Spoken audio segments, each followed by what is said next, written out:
All right, chat, welcome in. Game 2 is live. The NBA Finals are live, chat. The NBA is alive and well. The NBA, the new generation is...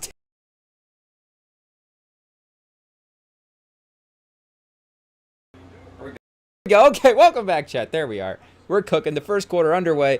We got the tip going on the Sling TV stream here now. So, as always, chat, a little bit behind the ESPN feed we have in the background. But... we're going. It's okay. It's OKC with the first basket, up 2-0. I mean, the game doesn't matter, chat, until fourth quarter, second half. We have some time here for it to play out. Pascal Siakam with the three though to start right away. Not even giving the Thunder a chance to get that lead, chat. See, I guess this is the question. Of course, is out of that game one, are the Pacers able to play with the Thunder now, or can the Thunder still be that team? It's that high-level team, because I mean we saw both sides of it, and they're at home. I think there is still extra levels for the role players for the Thunder to achieve as well too. Ooh, Neesmith, you think maybe get a foul there on the opening three, but no, chat. They let the contact go. Okay, here we go. Dort in the corner. He was 5 3-pointers in the last game as well too, and that was another big thing for, like we're saying, Chet and Jalen Williams both have better games for sure in their bags they can have, but you did get a really good Dort game in that game one, and you ended up with who did Neesmith hit 5 threes, or somebody else hit 5 threes for Indiana in that game as well too. Maybe Nembhard. Nembhard's gonna be another factor, chat. A little off the dribble attack there, where his just overall importance might be more in this series. They might need him as a ball handler, as the defense is more focused on Shea, and they may need. Speaking of Shea, they may need his defense on Shea as well too. Because it does, like, if anything, chat, Shea is so unstoppable that it seems like the only thing that can't stop him at this point is just familiarity. Like, you get Nembhard and Shea, because Nembhard is Team Canada, right, chat? We're not crazy. We, I think, have most of Team Canada's roster memorized at this point, but not the whole thing. Wait a second here, chat. Let me clear these tabs out real quick. I just realized I had some older... Hey, yo, what's going on, chat? Just some work tabs up in the background. Hey, yo, okay, let's get basketball reference up here, chat. And cooking, and we will see. I guess, is it just like figuring out what city in Toronto the man is from? But, and I guess, looking up if he's from Canada, I guess that doesn't necessarily guarantee that he has familiarity with Shai Gilgeous-Alexander, like a lot of playing time against him. But it does at least, yeah, Ontario, chat. So wait, where is Shea from here? We should know. You just know, like, the general countries, chat. So Ontario, they're both from Ontario. I guess, Ontario, pretty big place, chat. There is a good chance that there's a couple of NBA players from Ontario. But if just there's, like, at least a confidence that he has, because he's like, oh, that's just a, Shea is a different thing when you know somebody from way back in the day, chat. And obviously he's, he knows how good of a basketball player he is, but he still probably has all the times that he may have even won individual games, matchups, moments, just all those positive moments as well too. You get in the course of your battles, like you're gonna keep those in your mindset as well too as a competitor, and you're gonna get, if you have enough of those as well too, like we're saying, you're gonna get the confidence in playing, chat. Like, right, like if this was me versus Billy Buckets in the finals, Pacers versus Thunder, and Billy Buckets, if Billy Buckets won the we were in the NBA in like 5 years from now, chat, I guess the late surge into the NBA into our 30s, chat, would be quite the turn, really. I feel like we could honestly, if me and Billy Buckets make the NBA at this point in our lives, we could get a Disney movie, chat. I feel like it's Disney movie level, just life turnaround stuff. If we were actually able, G League, maybe we get like an ESPN, E60 feature. I guess I don't know what the version of that is now, but if we made the actual NBA itself, I think we could get Disney. Like, it's like that Invincible. I'm thinking the guy he did not the NBA, the NFL. The guy what's the name of the guy? Vince something. Vincent Hanna, chat. Who made the NFL for the Eagles? What's that guy's name? Unstoppable or Unbreakable? Vince Staples, chat. Wait, who was it? I think Unstoppable Eagles. Okay, wait, we can't even spell Unstoppable. Wait a second, chat. So I think Vince, he'll be in the Pro Football Reference here. Let's see. I feel like he's got kind of a unique last name, where if we see it, we'll know what it is. Vincent? Maybe he goes by more Vincent as well too, chat. Let's see here. Vincent. Taylor, Vincent Fuller, Vince. Oh, chat. Maybe it wasn't. I don't know. We have to go. Now we have to go 80s Eagles roster deep dive. Eagles Disney movie player, chat. Let's see who comes up with this search. It'll be the... Oh, Invincible. What were we saying? Unstoppable? Of course, chat. Invincible is right in front of us. His name's Vince. We were going Unstoppable. Sometimes, you know, the math is just not mathing. But Vince Papal, chat? Oh, a 71% on Rotten Tomatoes. By far the highest score we've looked up for a movie in quite some time, chat. This one probably not on Tubi. Yeah, it's not. So, 71% on Rotten Tomatoes. Too good. Does not qualify for Tubi. But I forgot Mark Wahlberg had played him in a movie as well, too, chat. So if Mark Wahlberg can make the NFL in his, you know, in his 30s, can me and Billy Buckets make the NBA in our 30s, chat? Who knows? I guess we'll have to see. AI, we get some AI tech that can even the playing field, and then, you know, the skill really becomes, I guess, maybe if it becomes sort of like, if there's maybe like a, hey, yo, chat, like a Pacific Rim-y type situation, pause, but if there's like a, you could control, you know, I don't know how that would work, Chad. We have to start allowing like robots into the NBA, you know, these AI. That could be a problem though, because then, you know, you're gonna start building 10.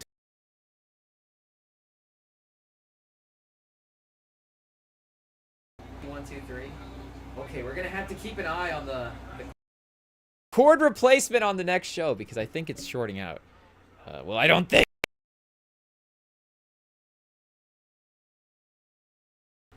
Okay, wait. Just fix it. Timeout, chat. We've got to switch the mic cable. Okay, it's 10 to 12. We're locked in. The first quarter's slipping away, and so is the mic cable. So here we go. Luckily, there's a backup laying around. See, I didn't know, you know, if it was cable, if it was what it was, chat. So it's like, let me grab the backup.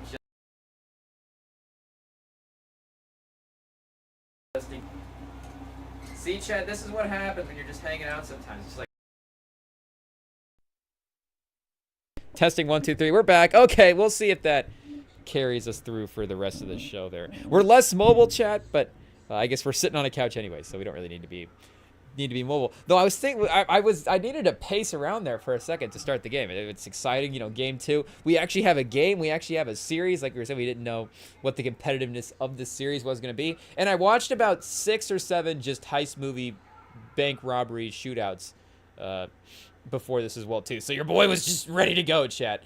The adrenaline was pumping. I don't know. Maybe that needs to be, if we were I guess if we make the NBA in our 30s, like we were talking about, chat, is that a suggestion we'll bring to the locker room? We'll just be playing the Den of Thieves highway shootout at the end just to get ready for the movie. Be like, okay, Gerard Butler, we got to lock in for game 2 of the NBA Finals. Let's go. Yeah! Val Kilmer, like, taking out the cops and, hey, well, you know, it's a movie, chat, but Val Kilmer and De Niro, just tactical guys in the bank robbery there.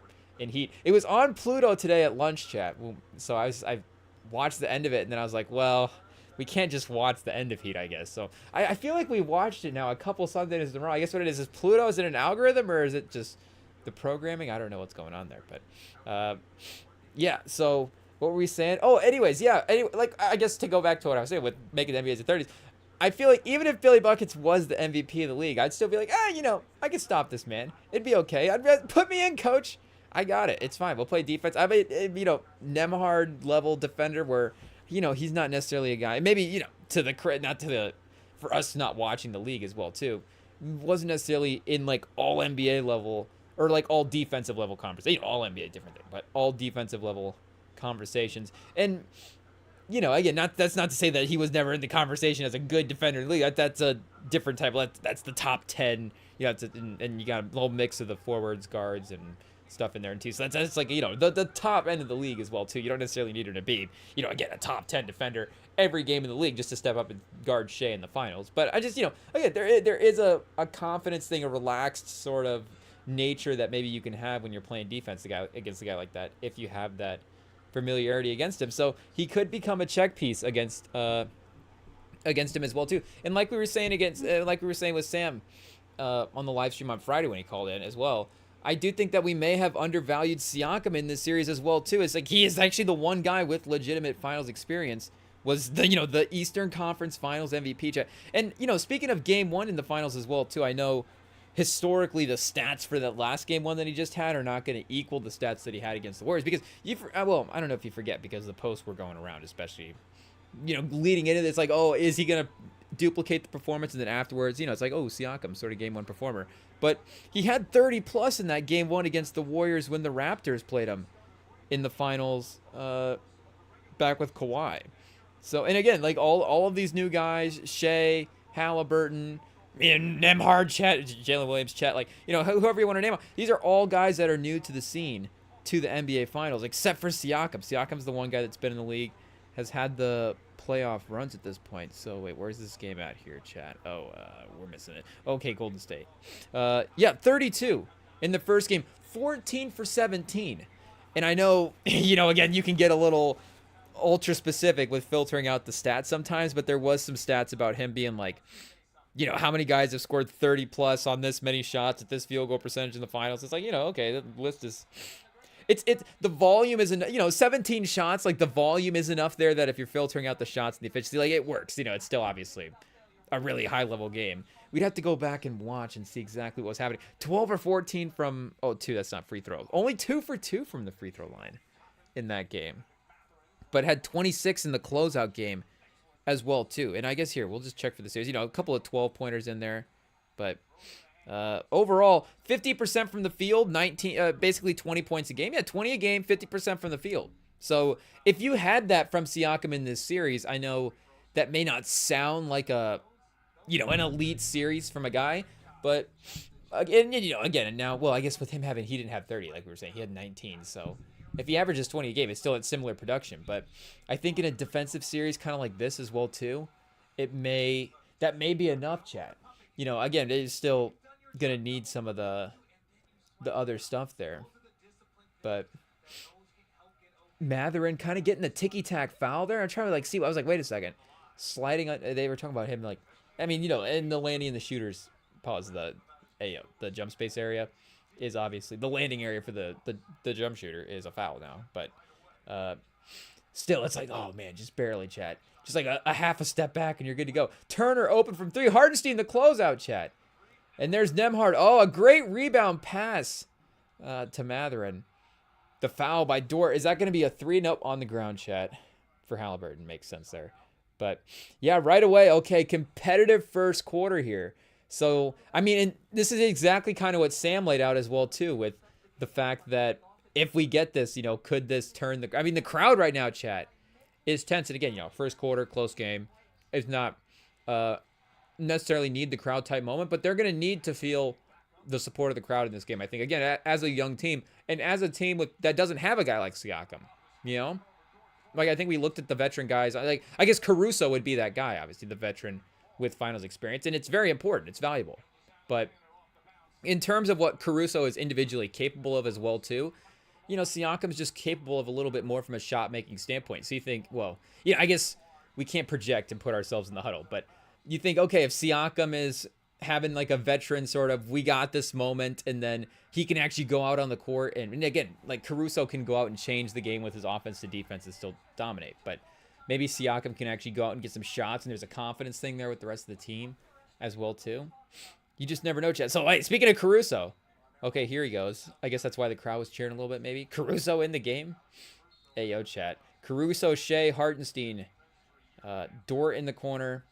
Jalen Williams, who I feel like, as we still pay more attention to what's going on here, chat, I feel like, and sometimes that's even like a good test as well too. If you're like half paying attention, it's like, who am I noticing? Who am I not? It's like, okay, wait a second. Yeah, Jalen Williams hasn't had the half paying attention standout performance yet. And that can be, again, like a couple of guys, like the 2 or 3 real most standout performers. But again, you expect Jalen Williams to be in that range as well too. Caruso, the 3 from the corner.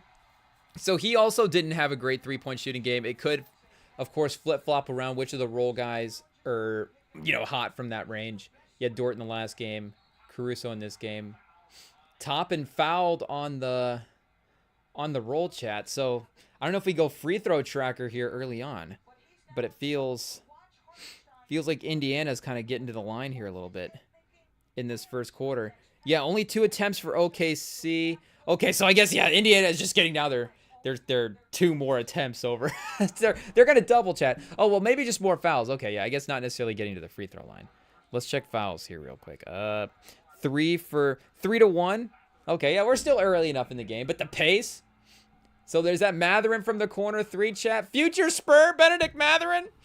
Hey yo, put him on the list, chat. The watch. What list, chat? We're not Elon over here. We're just put him on the Spurs watch list. Is all. We're just guys we might want to trade for in the future. We're Benedict Matherin. Welcome to San Antonio, chat. But Dort, yeah, the 3-pointer there, a little rushed, straight on, and a little bit long check in between the backboard and the rim there is not a very clean look. So you've got Matherin, Nembhard, and Halliburton all on the court at the same time.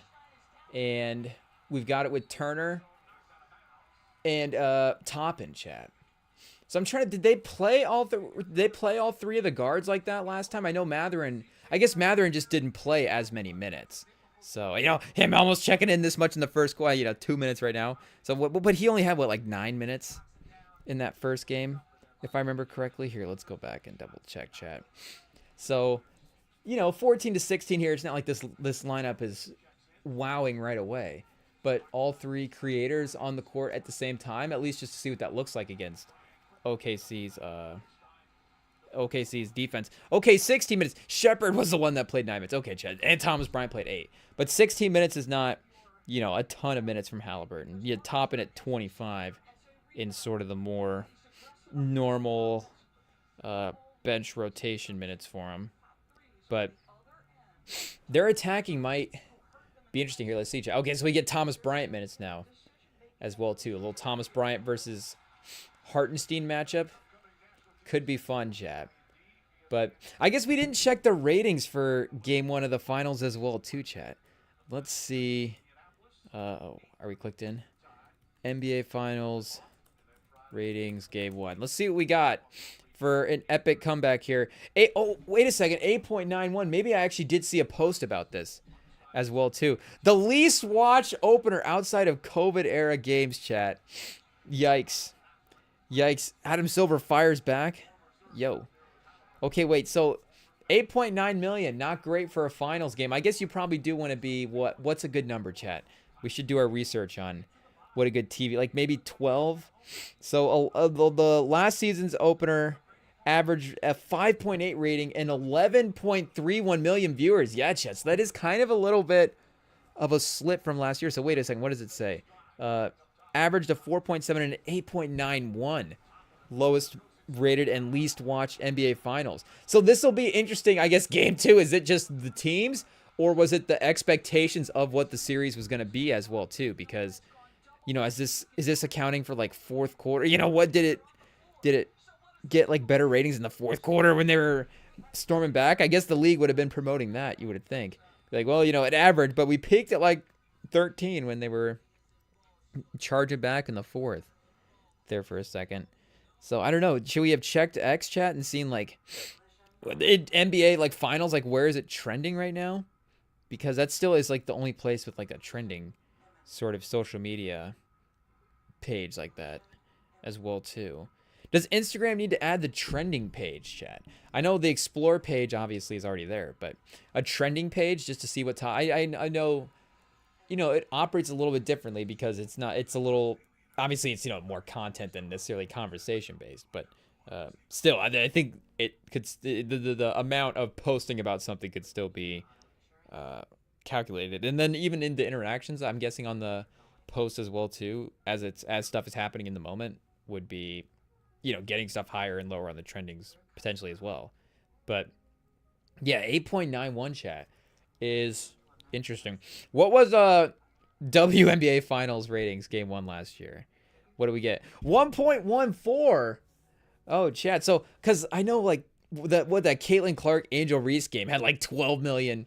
The Final Four game, the college game, and I guess it could just be March Madness as well too. It's just a more viewed event than these other ones. But I didn't know if that was some of that stuff was translating over there as well too. But I think there was that records chat for him. marking the largest Game 1 audience in the finals. So they're trending upwards anyways. You know, the differences are what they are right now, but make no mistake, one's going up and one's going down. So I guess they're gonna be meeting in the middle at some point, chat. How many years before the WNBA and the NBA just the audience is the same? Is that what's gonna happen, chat? Is it just basketball just becomes a niche sport? So it's like is the NBA headed for baseball, chat? Is the NBA headed for baseball? I mean, what really did go wrong with baseball that got the rating? Can we do like a baseball ratings by year and see what happened? Because we were just talking about on the last live stream sort of the aura of the names from the early 2000s with guys like, you know, we were comparing Halliburton to Ortiz, chat. And I think, were we even making that comparison before or after the game? So he even, you know, continued his Ortiz-like run in that Game 1 as well too. But, you know, with the Yankees and I guess the Yankees and the Red Sox are on right now, chat. So should we throw that game on? Should we just watch a little baseball, maybe to put some good karma in the air? Maybe some more people start watching basketball, chat, if we throw out some baseball. Here, let's get the R&B music channel off of Pluto TV on the second TV. And we'll throw on Red Sox Yankees, chat, on the old second screen over here. If this Game 1 gets out of hand either way, we're definitely going to throw, and we may just get this movie on in the background anyways, but there is a new Taraji P. Henson movie on Netflix. I saw a little bit of the description, but I thought it said heist. I thought I saw new Taraji P. Henson and heist movie, and I was like, oh, well, if things go bad in Game 1, chat, there we go. We got our entertainment for the night. But, oh, is it going to let us watch both? It might not, chat. Oh, and baseball is dying because ESPN's going to make us choose between baseball and basketball? This is crazy, chat. What about the next generation? What about the streaming people? What if I'm broke and I can only pay for one streaming account? Well, I guess we know what the solutions is for broke people watching sports. But if ESPN wants to get the rating, chat, you know, if we're talking about the company still making money, if we don't want the other people to get the money, I don't know if the NBA is going to have to start counting pirated viewership into their NBA finals now just to see. But, oh yeah, baseball ratings by year, chat. Oh, by TV, by channel, by household. Which house is watching the most baseball? World Series television ratings 1968 to 2024. So a rating a 22.8, chat. In 73 a 30.7. So yeah, you know, TV 3 channels. I don't know if the NFL was clocking in at like a 40 on the ratings if they're still the bigger sport in the 70s or what. But you know, crazy numbers, chat. We should pay. Okay, what just happened, chat? A big shot? Big shot, Jim? Mike Breen just got really excited on the jumper there. We're looking through baseball ratings, and the Pacers have the lead. It is what it is. Halliburton, the little spin and jump shot's not able to get it to go that time, but it's still 19 to 20. So where does the decline start, chat? The strike in 94? It doesn't matter. It still stays about the same. But you see, I guess a gradual decline. So in 77, you got a 29.8 rating. In 87, you get a 24. And then in 97, you're down to a 16. So it really falls off in the 90s, chat. Is it MJ? Does MJ just kill baseball? Everybody wants to watch the Bulls back in the day. Because you get, I guess, 89, you're at a 16.4. So you're 20, you know, you're in the lower 20s, mid to lower 20s, all through the 80s, chat. So yeah, it really was just a slow decline. Is it? I think the 80s were pretty loaded though for stars, right? For baseball, I guess how much baseball research are we gonna do here? But yeah, in the 90s, you're in the teens. By the time you get to the 2000s, you know, 2007, I guess you're at a 10.6. So you're losing about 6.7 points in the ratings every 10 years. Chat is not doing great so far. But Isaiah Joe now curling off the screen for 3. Okay, so no, I don't know if we're going to get a little Isaiah Joe moment here. We haven't had the Isaiah Joe playoff moment. I think a little hurtful, chat, for a lot of us Isaiah Joe fans out there. I think he's not had a bad playoff by any means. I think he's been a really, you know, he's shown we go look at the numbers. I don't know, chat. I'm a little nervous to pull up the 3-point shooting numbers and fact check our statement there. But we'll just, eye test wise, you can still see him as an impactful player, obviously. Siakam stealing the rebound? Oh, Thomas Bryant got the foul, though, so it's not going to count. Siakam, though, flying in, getting the rebound from just stripping it right away from Hartenstein and then getting the layup back. But, yeah, by the time we get to 2007, like I said, 10.6, and then from there on out, we're barely in the double digits. A 6.9 in 2024 is honest. Chat, so they are at baseball level at this point. Look at this. I mean, the World Series in 2023 was a 4.7. So is this average for all of the games as well too? I guess they have them ranked here by most viewed. But yeah, you're in the so yeah, 8, 5, 6, 6, 4, 6, 6.8. So basically 7 last year. So maybe some increased viewership over these next couple of games could bump the average rating back up. But to start off at a 4.7, chat, is kind of crazy.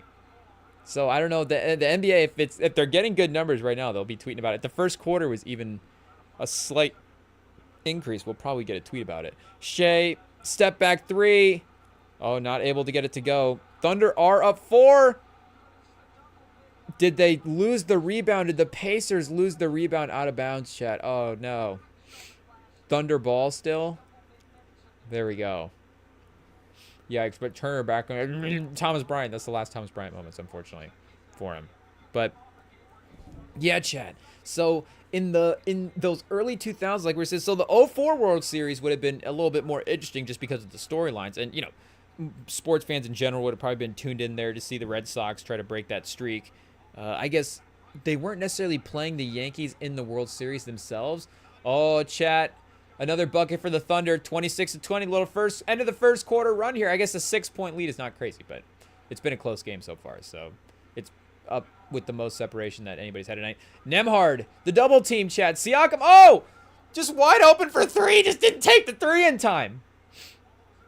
Wait, did he make? I don't even know if he made the. I think he made the shot after the buzzer, but he just didn't shoot the 3. Siakam, I was not looking at the clock.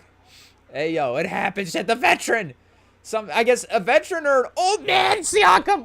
Which one was it there? A veteran performance in game 1, an old man moment in game 2. It happens to the best of them, chat. But do we need to go to ChatGPT and ask what happened to baseball? Is the NBA going to become like baseball, chat? If these ratings keep up this way. Okay, so I guess it'll know what we're asking if we just say what happened to baseball. I don't know if we even need to clarify more than that, or maybe just as America's pastime, but or what happened to baseball, chat? We'll just see what it says. What happened to baseball is a broad question, but here's a breakdown. Why isn't baseball as popular as it used to be? Yeah, chat. See, it just knows.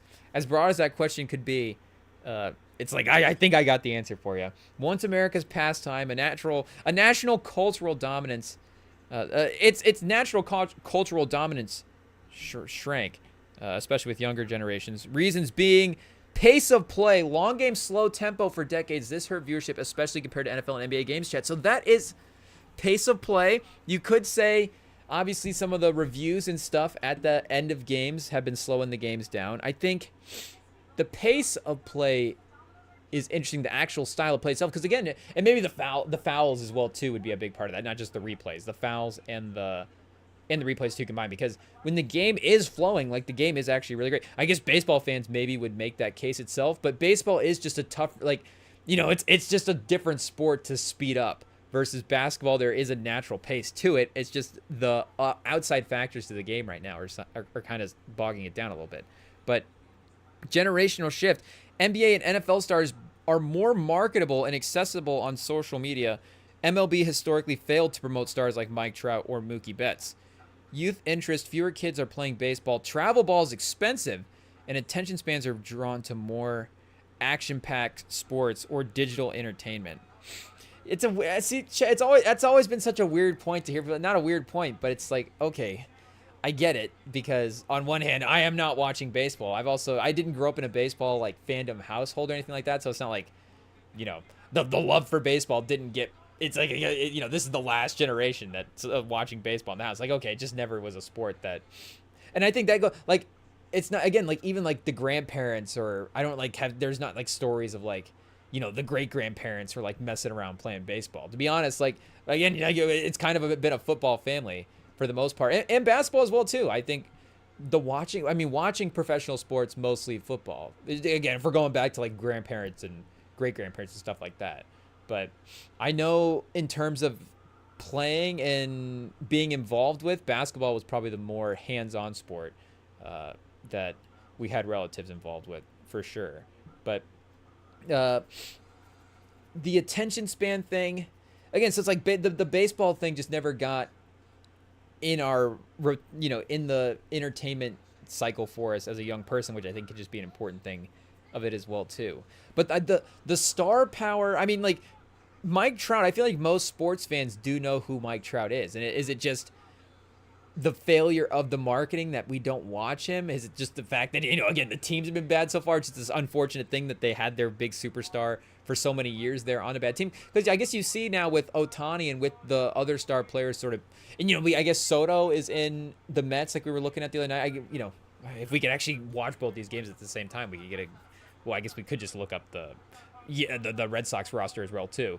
But and I guess with them playing the Yankees, you get Judge in New York, so you do have higher profile people in the star cities right now and in the bigger franchises, which maybe is a counterpoint to what we're seeing in the NBA. Like we have two smaller market teams right now, but and I guess you could say, could the NBA be at a failure right now to promote stars like Halliburton or Shea as well too? But like we talked about, I think you kind of did the NBA like have to promote MJ? I think honestly, like I think leagues become in more of a position where they get to promote guys, where it's not they have to promote guys. The league has to promote Shea. The league has to promote Tyrese Halliburton. It's like, we have this amazing star player like Michael Jordan, and we get to promote him as a star in the league. I don't think it's necessarily that, because I mean, we get this in any do we view these guys as like industry plants for the NBA almost? Like is there not that natural, I guess, gravitation toward the star players that,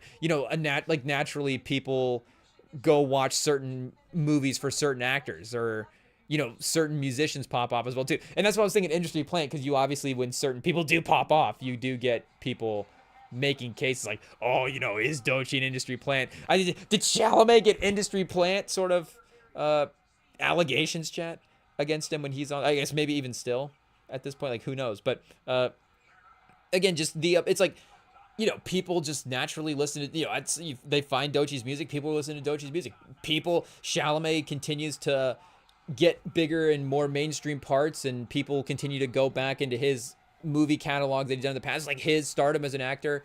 And, I guess his relationship moves as well too, but his stardom as an actor, continues to go. And it's just like, is Hollywood, I mean, it's like Chalamet does a good job of, staying in the public eye, chat, make no mistake. But does Hollywood promote Chalamet? Yes. But it's like, also, again, Chalamet is the star. Like, did NBA make Michael Jordan a star? Or do you go back and look at the numbers and go like, kind of Michael Jordan made the NBA. Oh, did the NBA make LeBron a star? Or did LeBron, was LeBron just a star and the league got to promote LeBron as the face of the league for all those years? And I mean, you think even in high school, chat, like, obviously, obviously the end goal is still to be in the NBA. And if we're evaluating talent at any level, it's usually with the mindset of, what is this going to be like in the NBA? How does this translate? And again, it's not even just the conversation, like the money as well too, and the way the talent is being steered with shoe companies and stuff, like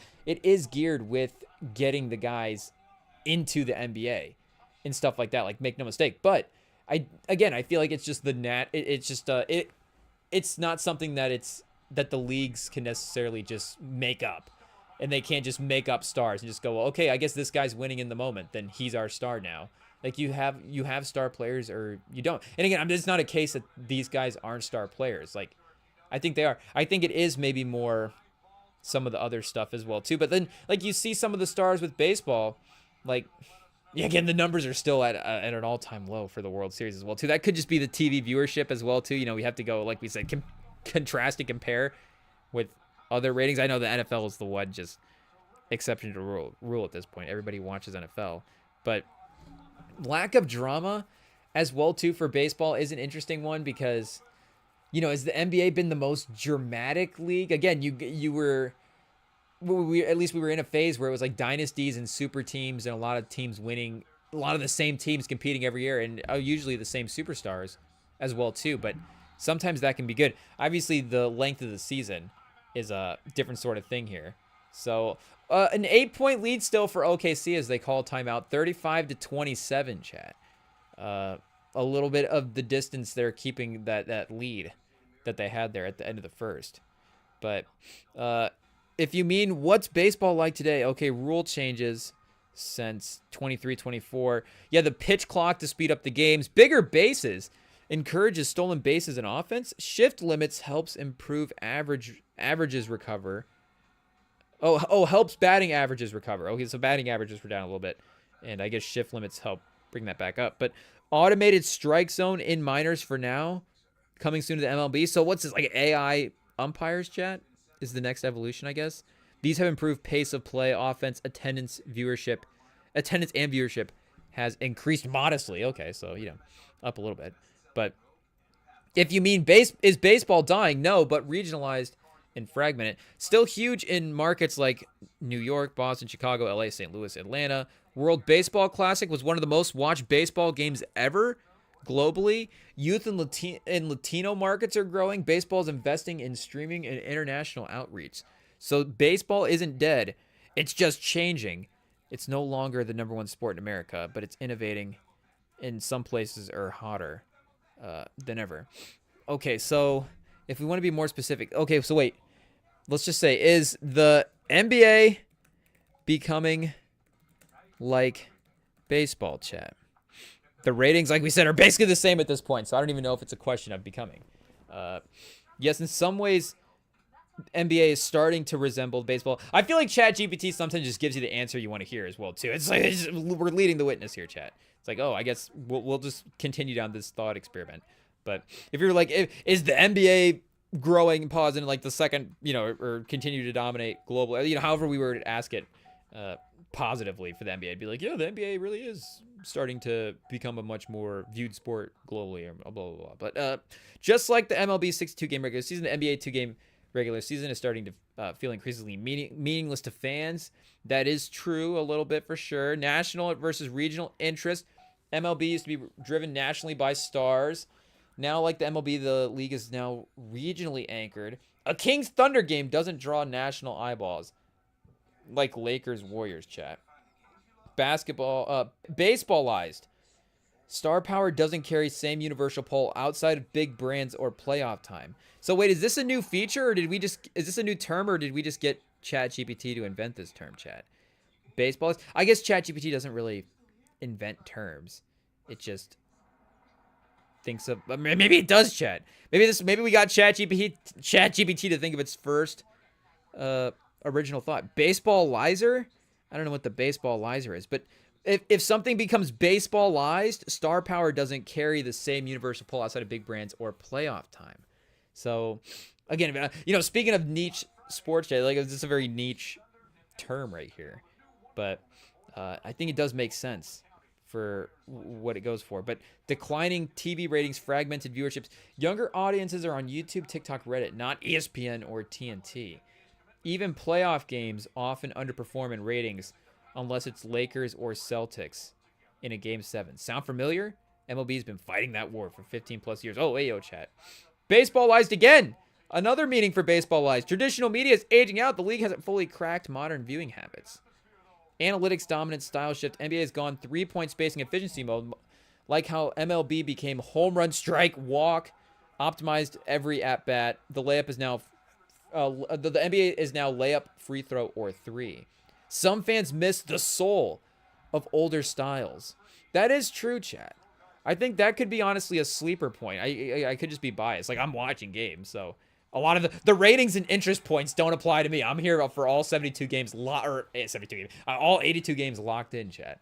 Make no mistake. All-Star game, Summer League, I'm locked in. So about the only one that applies for me is the soul of older styles. And I guess, as a young fan, it's not like we really even would have witnessed a lot of those styles. It's just watching some highlights on YouTube and being like, okay, yeah, it'd be fun if that guy was, I guess, a version of that guy was in the league nowadays. Okay, CBA labor tensions, star movement fatigue. star demands. MLB player 2 has labor issues. PDE era backlash. Lack of team continuity. So is player movement like the PED era for baseball, chat? I guess they're very different in terms of the mechanics for for what they are in terms of the league combating them as problems, but in terms of them driving interest away from the star players. Like, I guess did the PED era even drive interest away from stars? Because in some way you go, okay, the home run and stuff made it more popular. I guess it'd be maybe post that. Yep, the PD era backlash is really what we're focusing on here. And again, as a non-baseball fan, I don't really know what that would be, but the conversation of it post backlash to where the NBA is at now, like in the, solidified in the movement era and players just move around and we almost expect now a certain level. It's not even that we expect. It's almost like we promote and think now a certain way of the fans of basketball players moving around. Like we do like the idea of good teams staying together, but on the other hand, now it's like, okay, we're just programmed as basketball fans to just be like every 3 years, like, oh, well, what's this? What's the new version of the team? What are the trades? This guy's going to be asking out. This guy's going to look to go somewhere else. The team is like, okay, well, let's get cheap. I guess that's part of the labor tension in the CBA as well too, with teams trying to focus on maybe getting cheaper. But playoff intensity is still in the NBA elite. It says global growth. NBA is much stronger than MLB internationally. Okay, chat. There we go. Sigh relief. Player faces and personalities still matter more in the NBA. The NBA hasn't become baseball yet. Big picture here, chat. But it says it's showing signs of the same aging pattern. Oh, chat. Father time. It gets us all. I don't know. What's the NFL is Benjamin Button, chat. It's Benjamin Button. I don't know how it does it, but it just constantly gets better with age. It is what it is. Wait a second. What's Benjamin Button work with? I think it's actually... No, I think IT cancels now. But the media evolution and better star availability as well, too, as a couple of the last points kind of recapping what it said before. So... Not a ton of, obviously, not like a ton of new ideas brought to the table by ChatGPT. But I didn't know if we could crack the code on anything, Chad. We're looking for any kind of advantage here. You don't know if ChatGPT can scour the internet and unlock some mystery that hasn't been found yet on some blog somewhere. But younger audiences on YouTube, TikTok, or Reddit. So does the NBA literally just need to start like streaming the national games on YouTube? Where it's like, okay, the finals game is going to be on ABC. Just put it on YouTube anyways. I guess that's different now with the ESPN. I get that does become a real broadcasting rights, that may be a real mess, chat.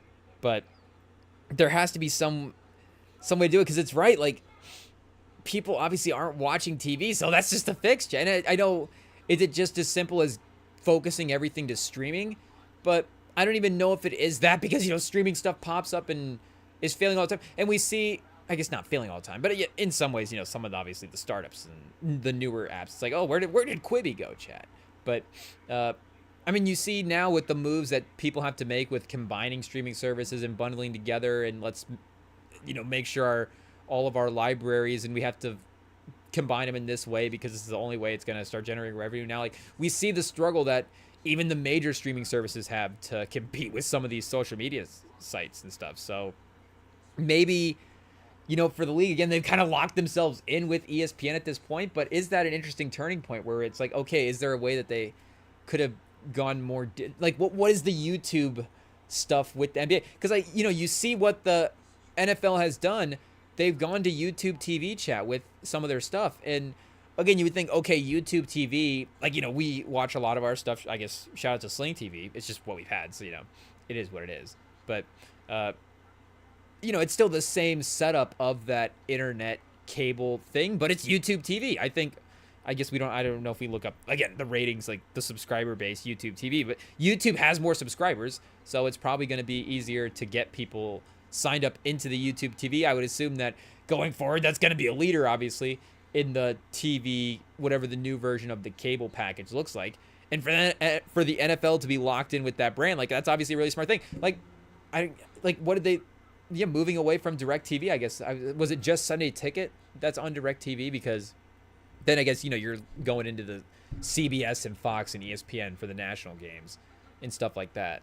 But for the Sunday ticket package, and for some of, I guess, the red zone stuff, gets worked in with that as well too. But cable used to run the game. They were with a cable network, and now not just streaming, but now these internet brands almost with, or again, social brands. I think YouTube almost falls into more of a social media, and maybe it's just so dominant as a streaming service at this point that which one is it classified? Is it a streaming service or is it social media?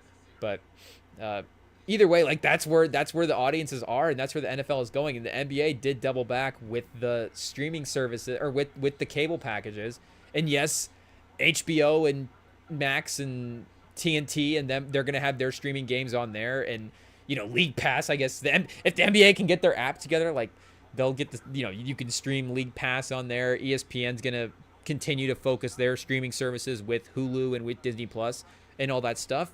But again, are the audiences in those spots specifically? Yes, they're the viewing habits are in that way, but are they on those platforms? And is the NBA moving the right direction in that way, chat? So I think the NBA, again, the NBA as a sport, being biased, is, I think, baseball has still got a pretty big history, chat. But it just seems like it's a better sport than baseball. And if it cleans up some of these factors, you would assume that, okay, the best version of basketball is still really intriguing. But maybe there is also just a fragmentation of of the viewership, but of these B-level sports as well too, where you're seeing like with baseball, and I guess maybe it's the NBA more falling off, but with those two now maybe becoming more similar, and now with MMA being in the mix and stuff, and like it's saying with the youth sports people starting to gravitate, not if that's starting to shift as well too. Like the one thing that I think, again, not looking at numbers, but just like talking to living life, just seeing people like looking at being around chats, like it still feels like interaction for like the high school football and those types of stuff are still as dominant as ever, and that's still the number one sport that the people will gravitate toward. But there is maybe a equalness in the gravitation towards sports like baseball and basketball, and again, like wrestling and fighting and stuff now is starting to get in the mix. Is like is it high school level sports, but maybe college, and definitely the MMA and the jiu-jitsu, and maybe some of the non stand-up game stuff of it is stuff that you could start a little bit. I mean, yeah, we're not saying that there's don't start training the stand-up game when you're before high school or whatever, but just try to see what the most popular stuff is out there. Like, I don't know, Chad, it's tough for the league because it does feel like we're saying, can you trick people in, can you really trick people into watching basketball? Or is it just cleaning it up and continue to making it the best product that obviously you can? Or is it just the natural cycle of, not the NBA's run its course, but as there's more things to compete with, it's just going to be a natural gravitation from the constant tune-in viewership away from it as well? Because, and that's, on the other hand, we're talking about trending topics and stuff, like there does still seem to be a conversation around basketball where the stars and the names and the events are still dominating the culture enough to be like, more than the day-to-day baseball events. Like the odds that you would hear people talking about a crazy Wednesday night basketball game, and again, I was going to say, between like big market teams, but between like, Boston and Philly or something crazy at the peak of their powers, like the odds that you would hear teams talk about that game, or people talk about that game, more likely than a random baseball game is still definitely more. But again, in terms of the numbers and in terms of people turning on the TV, like it's got to translate over into there at some point. And you don't really make money off of just conversation at the end of the day. But I think this game is not going to be helping the ratings, chat. OKC has been steadily foot on the gas here in the second quarter. A little Andrew Wiggins step back, chat. He's watching the Nembhard tape from the last game. It hit that little between the leg crossover step back, which I was still watching highlights. Every time that highlight from the Nembhard 3 that he hit on Shea in the last game just pops to the feed. It's like I just watch this every time. It's just Nembhard was really cooking on that 3, chat. It's just funny to see the confidence that he had in that shot. But there is Shea swooping to the basket. Taraji P. Henson, here we come, baby! Netflix, load it up! And Yankees, Red Sox, this might not even be we're trying to tap into at this point, Chad. I guess, Speaking of going around the streaming walls, we could probably figure out a way to throw it up on the second TV outside ESPN, but it is 7-3, so it may not be worth our time. It is the Red Sox being the more dominant team. What else is on here, real chat? Real quick. Football? We got a little football? What's this? Sea Wolves versus Sharks? What is a Sea Wolf, chat? Major League Rugby. Oh, they do love the rugby on ESPN Plus. A lot of rugby and a lot of lacrosse promotion, chat. The Pillow Fight Championships. Is this live or this is a re-air? This is a re-air. Oh, this is ESPN the Ocho, chat. Oh, well, it is 52-29. So they've got it right here next to a Virginia Tech football preview. The Hokies? We want to watch a Hokies football preview or the Pillow Fight Championships? Hey, yo, chat. X Games Ventura 2024. That's old, chat. Is this Pillow Fight Championships from 2024? I'm turning it on anyways, chat. It is what it is. We'll skim through it. I guess we've only got a couple minutes left in the second half. Then we'll go to Taraji B. Henson. Oh, chat, they've got it in a ring. Oh, okay. This could be fun, chat. Sorry for the long drink there, but what do you, a little $5,000? Wait a second. Did we get to the end of this? What happened? Oh, no, wait, this is live. Oh, it's a live re-air. I gotcha. Oh, we kicked ourselves out of the NBA game. It's not even going to let us watch the Pillow Fight Championships? Hey, yo, chat. ESPN. Get your act together. This is crazy. Oh, well, that's interesting, chat. I didn't know they had it in a ring there. We got to peek into it for 2 seconds. Pause. But because I feel like I've seen... have we watched pillow fights before, chat? I don't know where, but I can't remember if we saw them or if we got shown them. We'll say we got shown them, I guess, so we can be cool. But for somehow we watched a pillow fight championship at one point, and I want to say it was sort of like they were running around in like an obstacle course almost, in fighting in an obstacle course. But this was just straight up like boxing ring, ropes on the side. Just the guy had a belt around his shoulders, had a tuning into the end of the match there. So I guess they really just line up with a couple of pillows and see what's up. Let's see if we can find some pillow fight championship highlights, chat. I guess they can't kick us out of here. Pillow fight championships, and maybe there is a different one compared to the. I guess this is the PFC, chat. So there is probably one, the major league. Yeah, the PFC. This looks like a pretty serious sport. PFC.com. So wait, the Ocho, I guess they do have real sports? I thought it was still, I guess it's not all just like spoof. Obviously the Ocho is a spoof channel, but I thought it was all sort of fake. Like the events I guess they were doing were just kind of for the Ocho specifically, or they were like, we saved this event for this time. Like it's a real event, but it's still like, just for this time of the Ocho. But do they have like a regular season outside of the Ocho where they just play the championship on that day? The PFC? Hey, yo, chat. Okay, they cut it back to 19. So as long as it stays within 20, we don't go look at the PFC. PFC highlights or the NBA. The NBA is losing our rating to the Pillow Fight Championship, chat. Hey, yo. Yeah, I think this is... Oh, yeah, so this is a rerun maybe from 2023? Oh, the Ocho is getting desperate, chat. Hey, yo, shout out to Leonardo Apollo and Parker Apeldo for being in the championship match. Yeah, let me see. Is there like a let me see, freestyle pillow fight championships and see what happens. No, just the PFC, chat. Was it not? Oh, maybe. Oh, no, chat. It wasn't pillow fight. It was tag. Is tag also on the Ocho? Are we going to start looking up what sports are on the Ocho, chat? Tag World Championship. Let's see what pops up here. Oh, tag team. This is going to be WWE. No, like actual tag. World Chase Tag. Yeah, this is the arena that I was thinking of, chat. Okay, so maybe this is what we need. Maybe we need to combine the World Chase Championships with the pillow fights and have people run around with pillows through the obstacle course, because it is kind of fun watching them dive through all the little, and then, like, just parkour, chat. Who doesn't love parkour? So, I don't know if this is a pitch for ESPN or Pluto, chat. Tubi, if Tubi wants an original sports league, we can have the World Chase Pillow Fight Championships. The WCPFC, chat. It's the World WCPFC belt. I think would end up being a pretty coveted belt. Neesmith in the corner for 3. Oh, there we go. Okay, chat. We're back in. Pause. We got 14 points here. 13? 13. Mike Breen confirms. 13. Mike Breen can do math. We cannot, chat.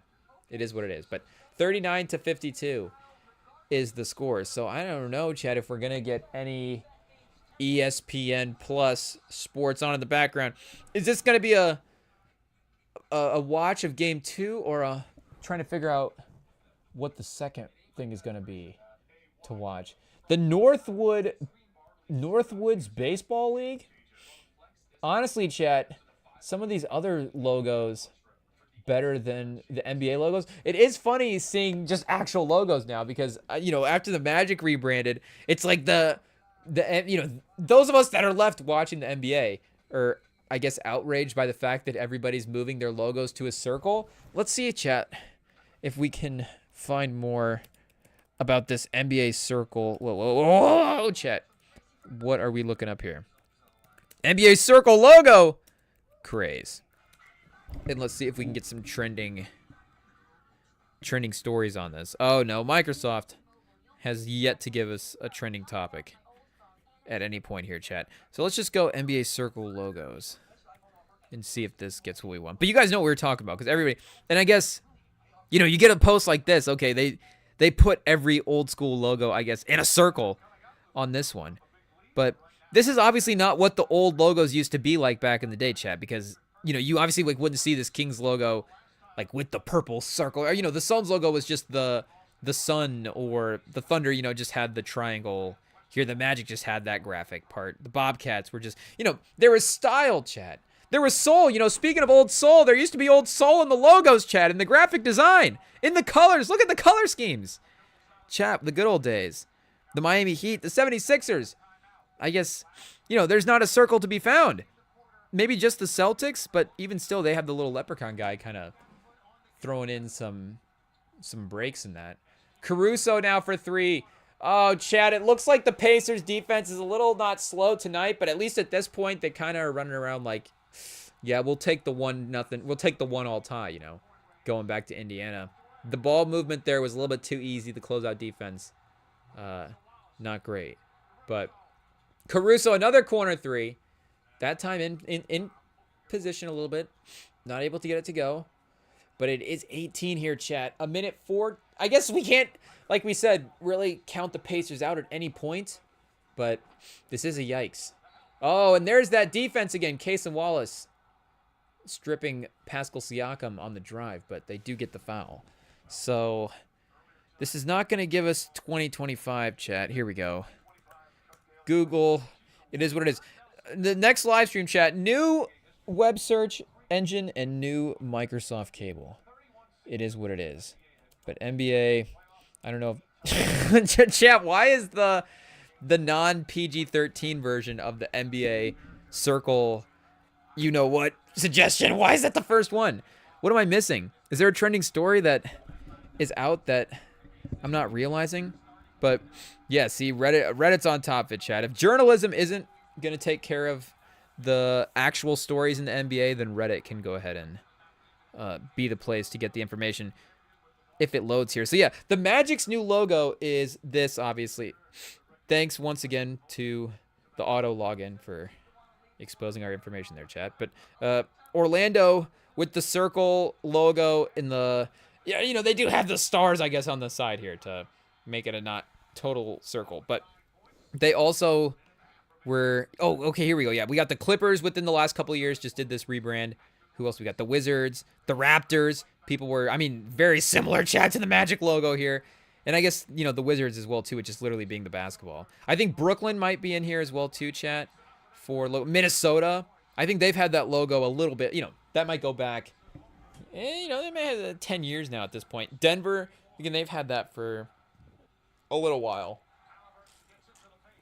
I don't know if we just go to sportslogo.com here, but Neesmith the 3, not able to get it to bounce in, chat. That would have made it 16, 15-point at halftime is still right in that range from the last game. So at least you're like, okay, we're still in the same spot, but the Thunder have definitely played better here. There is again, it wasn't like there was a ball security thing with the with the Pacers in that last game, make no mistake, but the Thunder defense was also just really insane in that first half too. So, another block there, Ted, speaking of insane defense. But it has felt a little bit of a slightly more lethargic performance, but again, great defense by the Thunder as always. They're just a great, they're a great defensive team. They're not going to well, I guess they could have a bad defensive game, but they haven't necessarily had a bad defensive game so far, and they're not going to have one tonight, at least as of right now. Halliburton weaving for three, chat. Oh, firing up the rough shot, not able to get it to go. But do we have another one? Atlanta, chat. So, yeah, they didn't even have the Brooklyn logo on here. I don't know if we need to read everybody's thoughts on what's going on. But, yeah, the circle logo craze has taken over. So this is the old one. This is the new one. Yeah, see, I mean, there's just obviously more style to where you get the whole swoosh. Like, where did the swoosh go? What's the point of losing the swoosh? And the stars aren't even really, like, that well connected to the basketball. It's just kind of a basketball with stars. Like, again, it's not even a basketball with stars. I thought the idea was this supposed to be, like, kind of a comet type thing. It's, I guess, magic and comets and... Is it totally aligned? But at least this is a thing. Whereas maybe that is what has sort of gone away from the logos, chat. Where again, it's not like I guess there is a lot of actual items, like things. Again, pause on the graphic design here, where you've got like a literal bird for the Hawks. You've got a deer on here for the Bucks. The Magic, again, they have some crazy fonts for their logo, but they still have the Comet basketball. The Nets have the Saturn ring, at least around their logo. The Sonics have the tower. You got mountains, the Bobcat. The Pacers, the Pistons, even the Cavs, you get like the sword going through their logo as well too. The Mavs logo, I guess. Oh, we got a couple versions of the Mavs logo on here. The old school green one, the M with the cowboy hat's pretty good. That 2 for, I guess.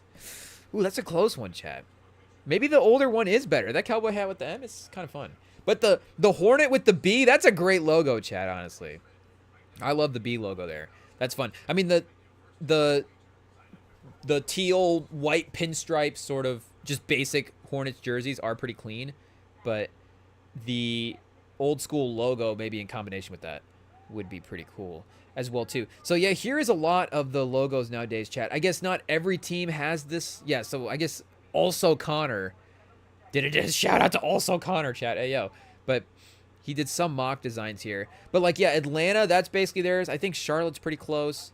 Golden State, Houston, Indiana here. But I forget why we were gonna rant about the NBA circle logos. Something, chat. Something. It is what it is. It doesn't matter anyways. It's halftime, and it's not looking good for Indiana, or it's not looking good for the Thunder. Are the Thunder fans still nervous after this one? I don't know if they will be, chat. Game 2, maybe they have some confidence. Take note, chat. Take note. Halftime, 59-41. The Thunder have a 95.2% chance to win. So it may not mean anything tonight, but just in case, just something to keep an eye on since we remembered to check it this time. But also shout out to Alcaraz versus Sinner. Speaking of the streaming service conundrum these days, chat, this game was just buried on Max. So, TNT, I couldn't watch this game on there for some reason. But it did seem like a classic game. Alcaraz winning the last 3 sets there, chat. Incredible. And the last 2 as well, too, going a little bit, opponents a little bit longer. Hey, yo, the defending champion Alcaraz wins as well, too. So, Roland Garros, not one of the majors, if I'm not mistaken, but did seem like a pretty crazy tournament this year. And, shout out to Coco Gauff as well, too, for winning on the women's side of thing.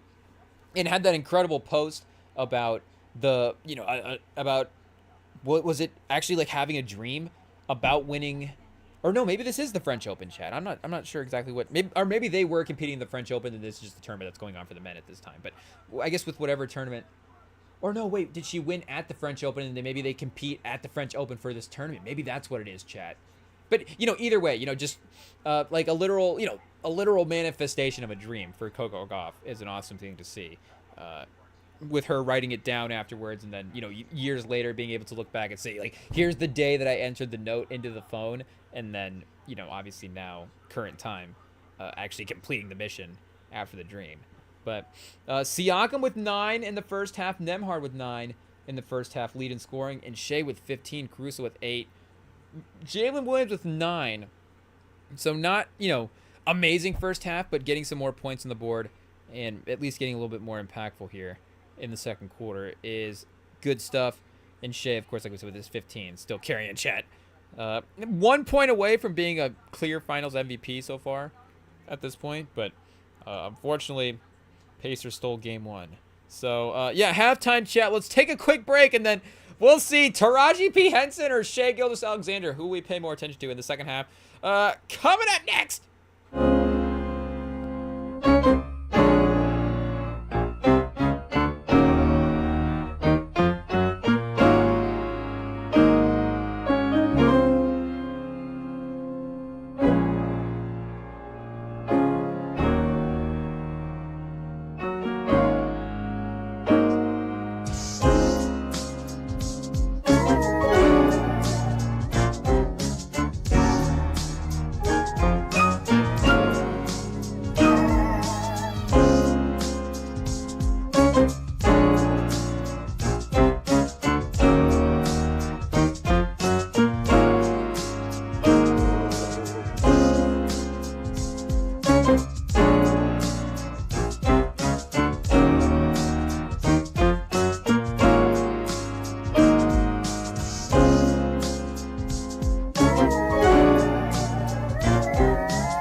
Okay, chat, we're back, and we don't like to break a promise on the Remington pod. So we promised Taraji P. Henson that we'd watch her new movie, chat, and I guess we'll just go ahead and do that since it's an 18-point game here at halftime.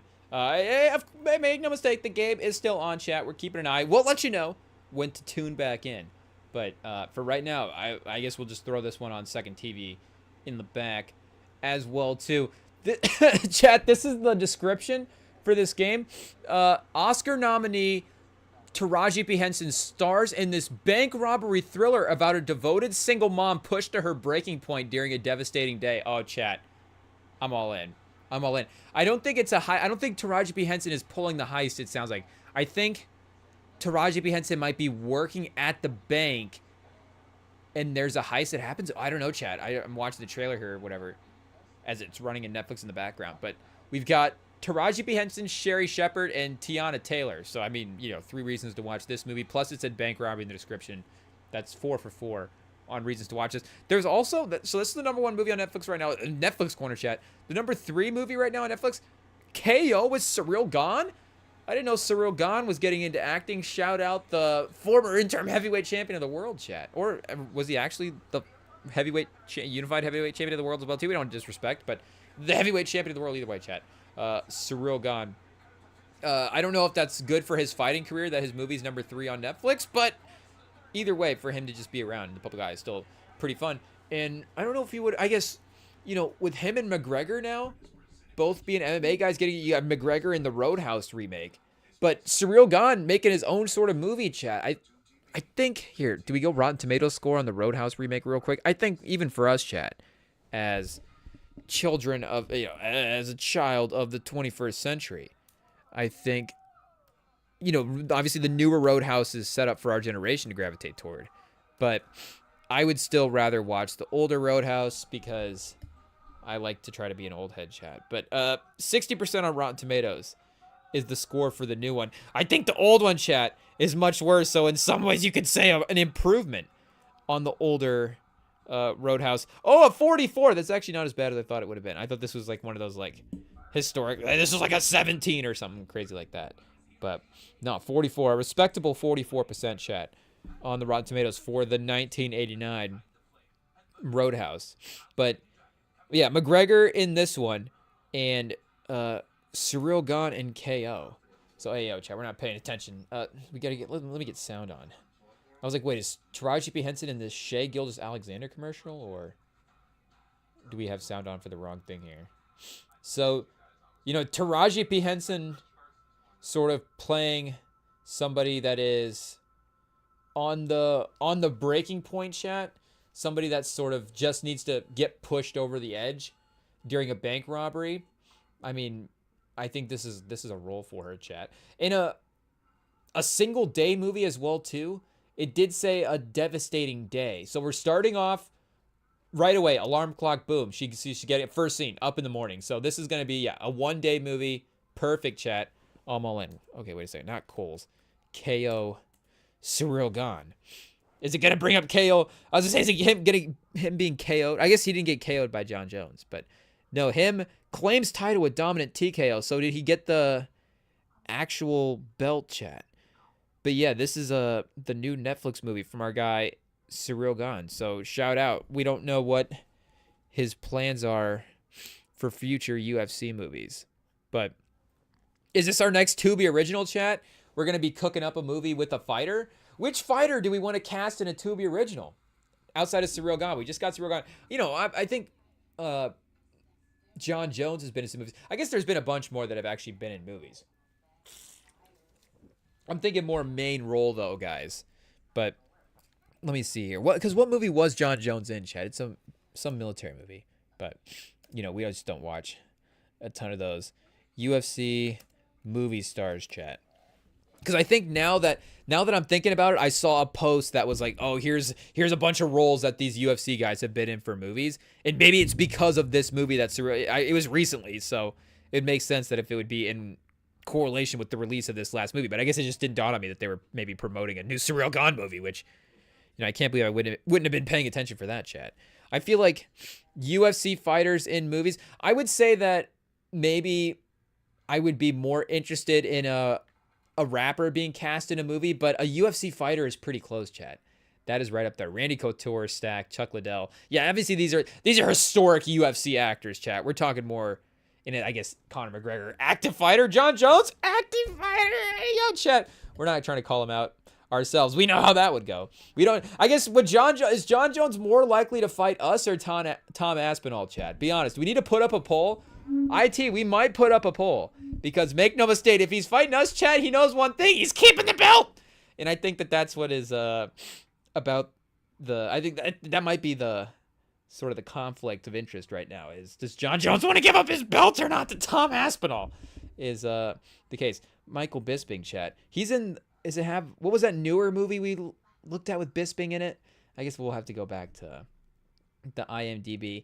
Yeah, where's some of the current guys, chat? Because I'm trying to think, like, maybe Sean O'Malley was in this post as well too. April 8th, 2024. I guess, how many of them have happened in the last year? We'll see here, chat. Old Tatorov, UFC champion. Hey, yo. What do we got here, chat? The Russian Bear. Okay, goes back more to the earlier days of the UFC, so a little before our time even. Okay, yeah, we're still, the legendary actors here. Chuck Liddell, Rampage Jackson, Ronda Rousey. It's just going to be the same list every time. So Conor McGregor with Roadhouse just skyrockets to number 2. Oh, yeah, George St. Pierre, I think, was in this post. The Captain America performance. How can we forget? I don't think... Is this from Captain America? I don't think this is the Captain America movie. Because I think he's just on the boat in that movie, right? Obviously, somewhere on here, chat. Yeah, well, yeah, right here. But, and Randy Couture again. But, like, Adesanya, I feel like, could be good in a movie. I guess, are we doing UFC Corner during the Taraji P. Henson movie, chat? Hey, yo. But, and didn't we just cast Taraji P. Henson in a movie, or was she up for one of the roles, chat? I'm not sure. Wait, was she up for the role of Celeste Laurent in Overtime Heat? Was it Rosario? I think it might have been Rosario Dawson and Angela Bassett. I don't know. You guys have to go back and watch that live stream from a couple weeks ago. Overtime Heat. It eventually ended up being Rosario Dawson and Scoot Henderson starring in the movie, but I forget exactly who all of the main people that were up for that was. Okay, wait a second. So is she a bank teller or grocery store work? Okay, so maybe she goes into the bank at the end of the day, chat. Hey, yo, so is this movie set in 2025? Hey, yo. But, or do they rob they could just rob the store as well, too, going for the cash registers. But it did say bank robbery. And I guess the idea of sort of a because if it's going to be contained to a single day, I'm thinking obviously something's going to go bad in the bank robbery, but I think we're going to be contained to that bank for a long time. For a second. So immediately right to work, chat, checking out items at the grocery store line. I mean, I don't know why her lane is so full. I guess, bigger city, chat. We just don't want to project our Midwest grocery store traffic on necessarily the plot of this movie. But, are we going to start nitpicking the movie right away? Would the customers actually be just protesting her walking up to the aisle? It's like, well, I think the idea of just opening up another aisle would be kind of fun as well too.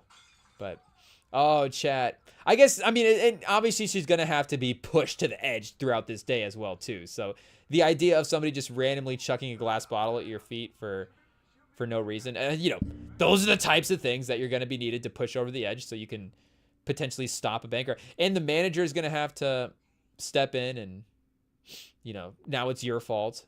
Classic manager to employee pushing over the edge treatment, chat. Customer chucks a glass bottle at my feet. Now it's my fault. It's like I'm cleaning it up. It just happened. You gotta give me a second to go get the mop. Hey, yo. It is what it is. I guess we're not talking about current bosses, chat. Current bosses are great, but everybody's had the boss, the manager. It is what it is. Actually, we've been pretty lucky. I feel like every manager that we've worked for has usually been pretty chill. But we've also been fortunate enough to have very few like customer chucking a glass bottle at our feet situations as well too. So, speaking of being pushed to the edge, chat. Hey, yo, pause. Well, I guess nobody's really being pushed tonight, but Miles Turner for 3. Oh, just bricks right off the front of the rim. Second half is back up and underway, but we shall see, chat, if that even becomes a thing we go back to at some point in this movie. Oh, it is what it is. I'm gonna just be watching this game the rest of the time. But we've got the kid as well too, so I don't know if the kid, is there a bigger plot at some point in this movie? Like, are kids one of those plot points in movies, chat, that if there's a kid in the movie, there's gonna be a scene where there's like a ransom scene, or the family that's being brought into it. But it could also just be setting up extra stakes as well too. Maybe she goes into the bank with her daughter. At the end of the day, she's got to protect her daughter.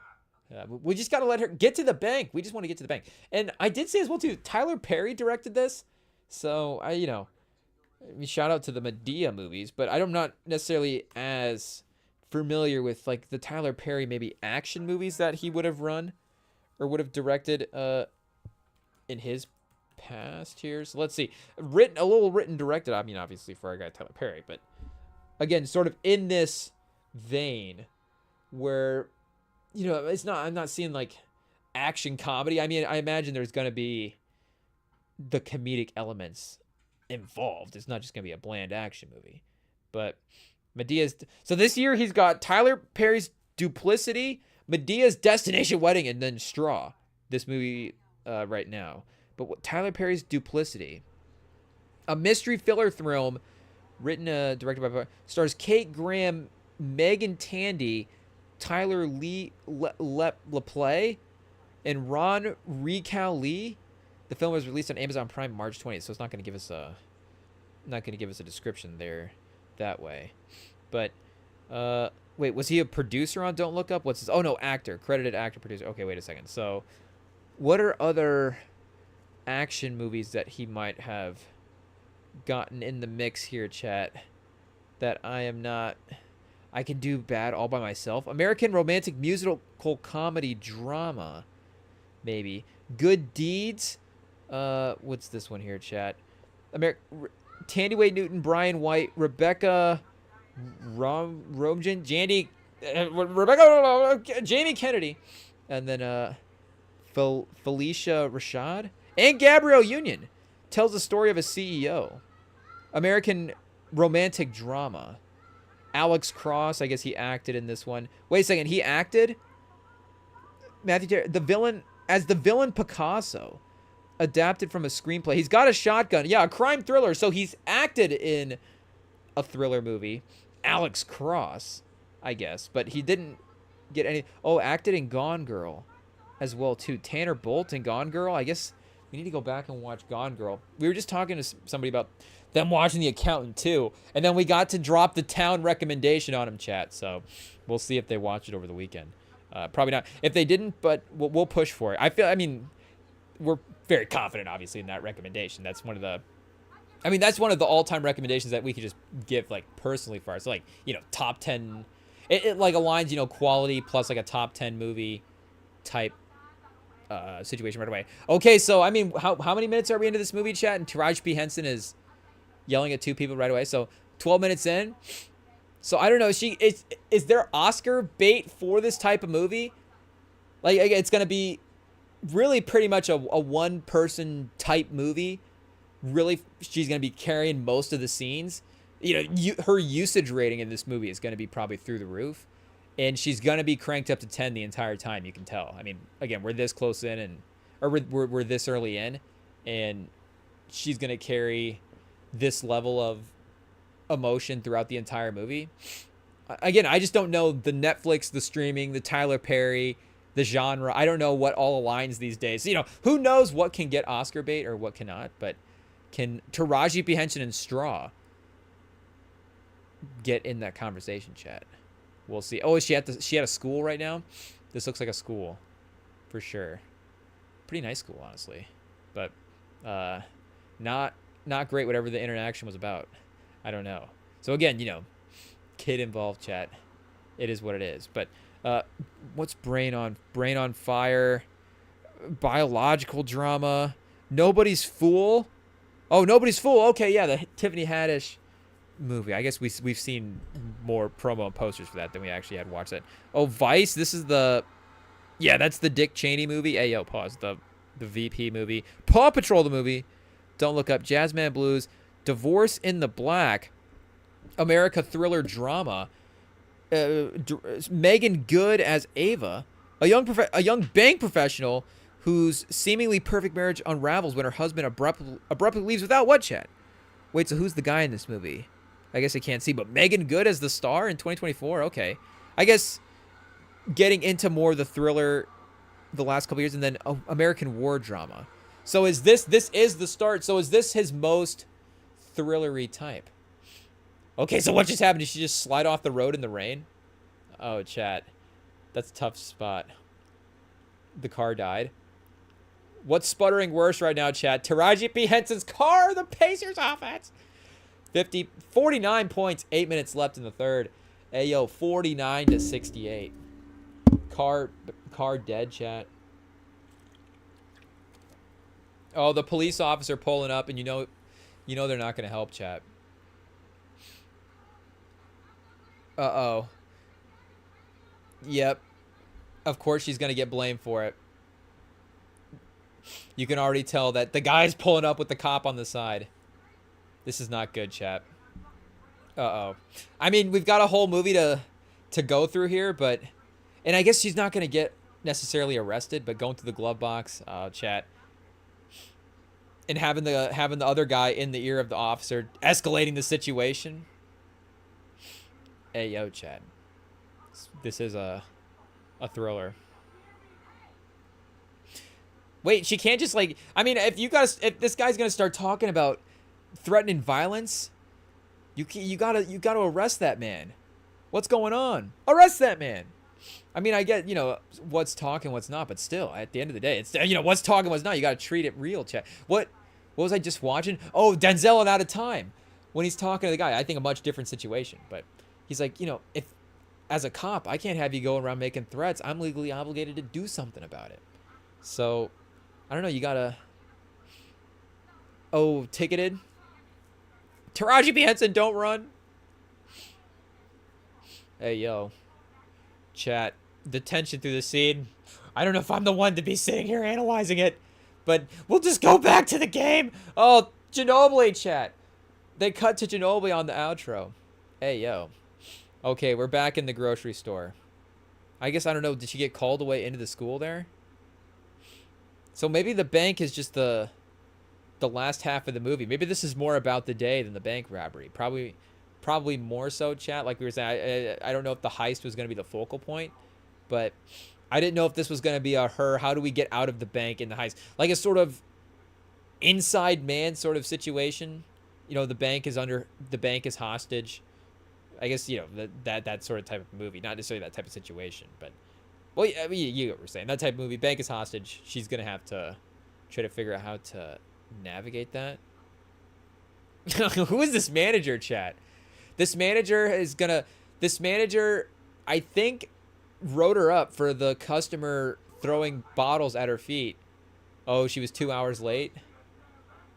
Okay. Yeah, I mean, there is that side of it, chat. But on one hand, again, she's going to get written up for the customers throwing stuff at her and then going to get fired for getting stranded out in the rain. Again, tough stuff you need to get pushed into the day. The type of person, honestly, you may need in the bank at the time. You never want to be this person. Obviously, you don't want to be pushed to this type of limit, chat. But if I was in the bank and the robbers were in the bank at the same time, the bank was being held up at the same time I'm in there, you do want somebody in the bank that's being pushed to the limit. I guess that could, the chaos that ensues, you don't want to necessarily be collateral damage in that. But that type of person maybe could at least lead a movement that somebody else isn't willing to lead at this point. So, ruthless management style, chat. I mean, this guy's probably been through it all the wars, but unfortunately, we got a little Taraji P. Henson MJ cut from the high school team here at this point. Oh, chat. Evicted? Yikes. Yikes, chat. I'm honestly uncomfortable at this point. This day is making me feel bad. 14, we got to pay attention. Hey, yo, chat. The 96 win percentage. It is what it is. But what's Taraji P. Henson's win percentage right now? I think it's at a negative 96 in this movie. Oh. Wait, evicted or just they moved it out? What happened? No, yeah, landlord. Oh, chat. This is not good. So, yeah, I mean, Taraji P. Henson is at, like, emotional level 17. And we're 8. I mean, can you guys hear the screams in the background? We're 20 minutes into this. So she's going to unleash hell on these bank robbers, chat. She might not even need a weapon. This is going to be nuts. Oh, he's back. Oh, the manager is not happy. Chat, we've turned into play-by-play now for Straw. It is what it is, but we'll focus back. The game's in timeout right now. We need to get back into the play chat. Here we go. Okay, we're back. Finally. We got some Halliburton versus Caruso highlights to try to work through, as Halliburton hasn't necessarily had the best game so far. What's Halliburton's stats up until this point, chat? Halliburton, the finals MVP, is slipping away so far. Wait, where is he at? Here. 1 for 5, 3 points. Turner with 12 is leading the team in scoring. Oh, and here's the robbery, chat. Is this one of the robberies? Wait, where's Henson? There she is. Robbing the safe in the back of a grocery store. I guess it is pretty, I mean, you know, depending on your situation, it is pretty lucrative. Oh, the bag. You got to give him the bag. It is what it is. Oh, Henson, she goes for him, chat. John Wick, here we go. Oh! Oh, down he goes. Oh, Henson somehow disarmed and shot him, chat. Oh, right in the manager's office. Clean that up. Now you get to turn it back on the manager, chat. I don't know, will you get the manager rolling the carpet out? Oh, and now, see, the manager's mad at Taraji P. Henson. Tyler Perry, a little overly dramatic at this point. Oh, chat. That's tough luck. She defends the manager. Well, you know, defends is a rough word, but she's at least able to get them both out of the situation alive, you know, at the cost of the robber. But going right to jail. Oh! Oh, manager down! Chat, I think Taraji P. Henson just crossed the line. It is what it is. Okay, wait, what's Thunder going to push this back to 18? Chat! Oh, Caruso just pulled a Taraji P. Henson. The kill shot. Right to the sternum. The problem was the cops were on the phone, chat. That's a rough a coincidence to get yourself into when you're committing a murder. But, and maybe bringing a bloody check into the bank isn't the best move either. But at least she made it out okay. She hasn't been caught yet. The police apparently not on their way at this point. I guess he might have hung up at that point. It is what it is. Oh, chat. Is that J-Dub for 3? Or long 2? Long 2, chat. There it is. The 76-58 score catching back up. Halliburton is basically, I mean, Turner. Oh, chat. The little spin into the jump shot. Didn't want to take the jump shot there, but at least a nice little move. So this is what it is, chat. Game 2. A 20-point lead. Indiana is not looking like it's keeping up tonight. 5 minutes left in the third quarter. Again, we don't really know what the threshold point is. Let's go back and check and see when they turned the corner again in game 1. I feel like maybe they did make a lot of that push into the fourth, but, and you know, the 15-point range to the 20-point range is at least a little bit of a difference. So what are we at right now? 5:38 left in 5:39, chat. 5:30 left in the second quarter, just about. So at that point, 5:31. Oh, chat. Same bet time, same bet channel. Here we go. OKC, they actually had a worse winning percentage last time, maybe even a little bit better of a lead, but they had a 19-point lead with same time left in the third quarter, a 90% chance to win, I guess. So right now they have a 17, 18-point lead, chat. Oh, wait a second. Sorry, 16-point lead. Indiana's taking the free throws. So 16-point lead, 5:30 right there left in the fourth quarter or third quarter. Oh, excuse me, chat. I just tasted the energy drink. Burped it back up. Hey, yo, oh, the three-pointer. There we go. So now it's a 19-point lead, 5:20. So basically the same spot, chat. So again, the likelihood that they make the push, at least we're still in that same range. Oh, chat, and we got the detective involved as well, too. So here we go. Shout out. But wait, so is Taraji P. Henson go on the run now as well? So I guess that's the robbery. Because how many more is she going to go on? And she's been at the bank. So she's going to go on another bank killing spree as well. Oh, no, wait a second. She's at the bank right now. Uh-oh, chat. This could be a tough interaction. Do not run any tests on the check to see what that is. Oh, chat. The bag is gone. We'll let that scene play out and see what happens. Siakam at the free throw line here. I guess with the chance to make this. Still, it is what it is. 5 minutes left. Okay, so what is there to say? Because this was the same spot as the last game. So, it's basically just the Thunder in that spot of closing it out. But, it is, I guess Siakam getting to the free throw line. He hasn't had the field goal percentage the same way. His rebounding has been impactful again tonight. He does have 4 offensive rebounds. So, I would say just watching it, that is... Oh, Taraji P. Henson, she got the gun out, chat. I think just... I don't know if she's got like an AI taken over at this point, but she's not even controlling her own movements at this point. Oh, chat. The bank manager. The bank manager was nice enough to let her in, and I guess I'm not paying attention enough to know, like, did she know the name? Do they have a, like a friendly relationship? But the bank manager tucked away in the office, I think has like a, speaking of win percentage, the bank manager in the office has about a 2% win percentage in bank robbery movies.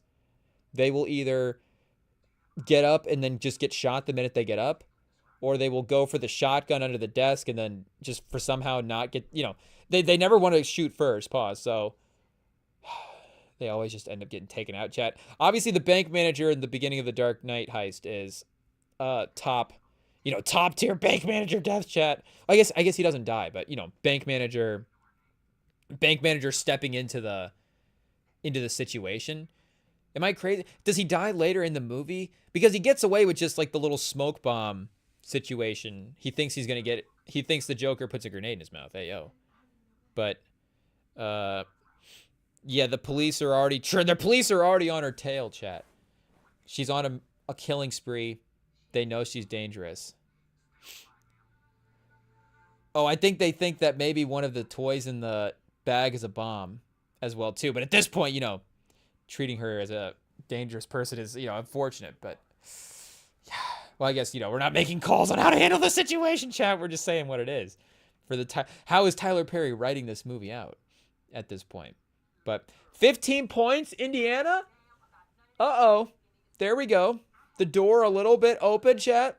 Tyrese Halliburton, the floater on the baseline, and one. Is that Wiggins with the foul?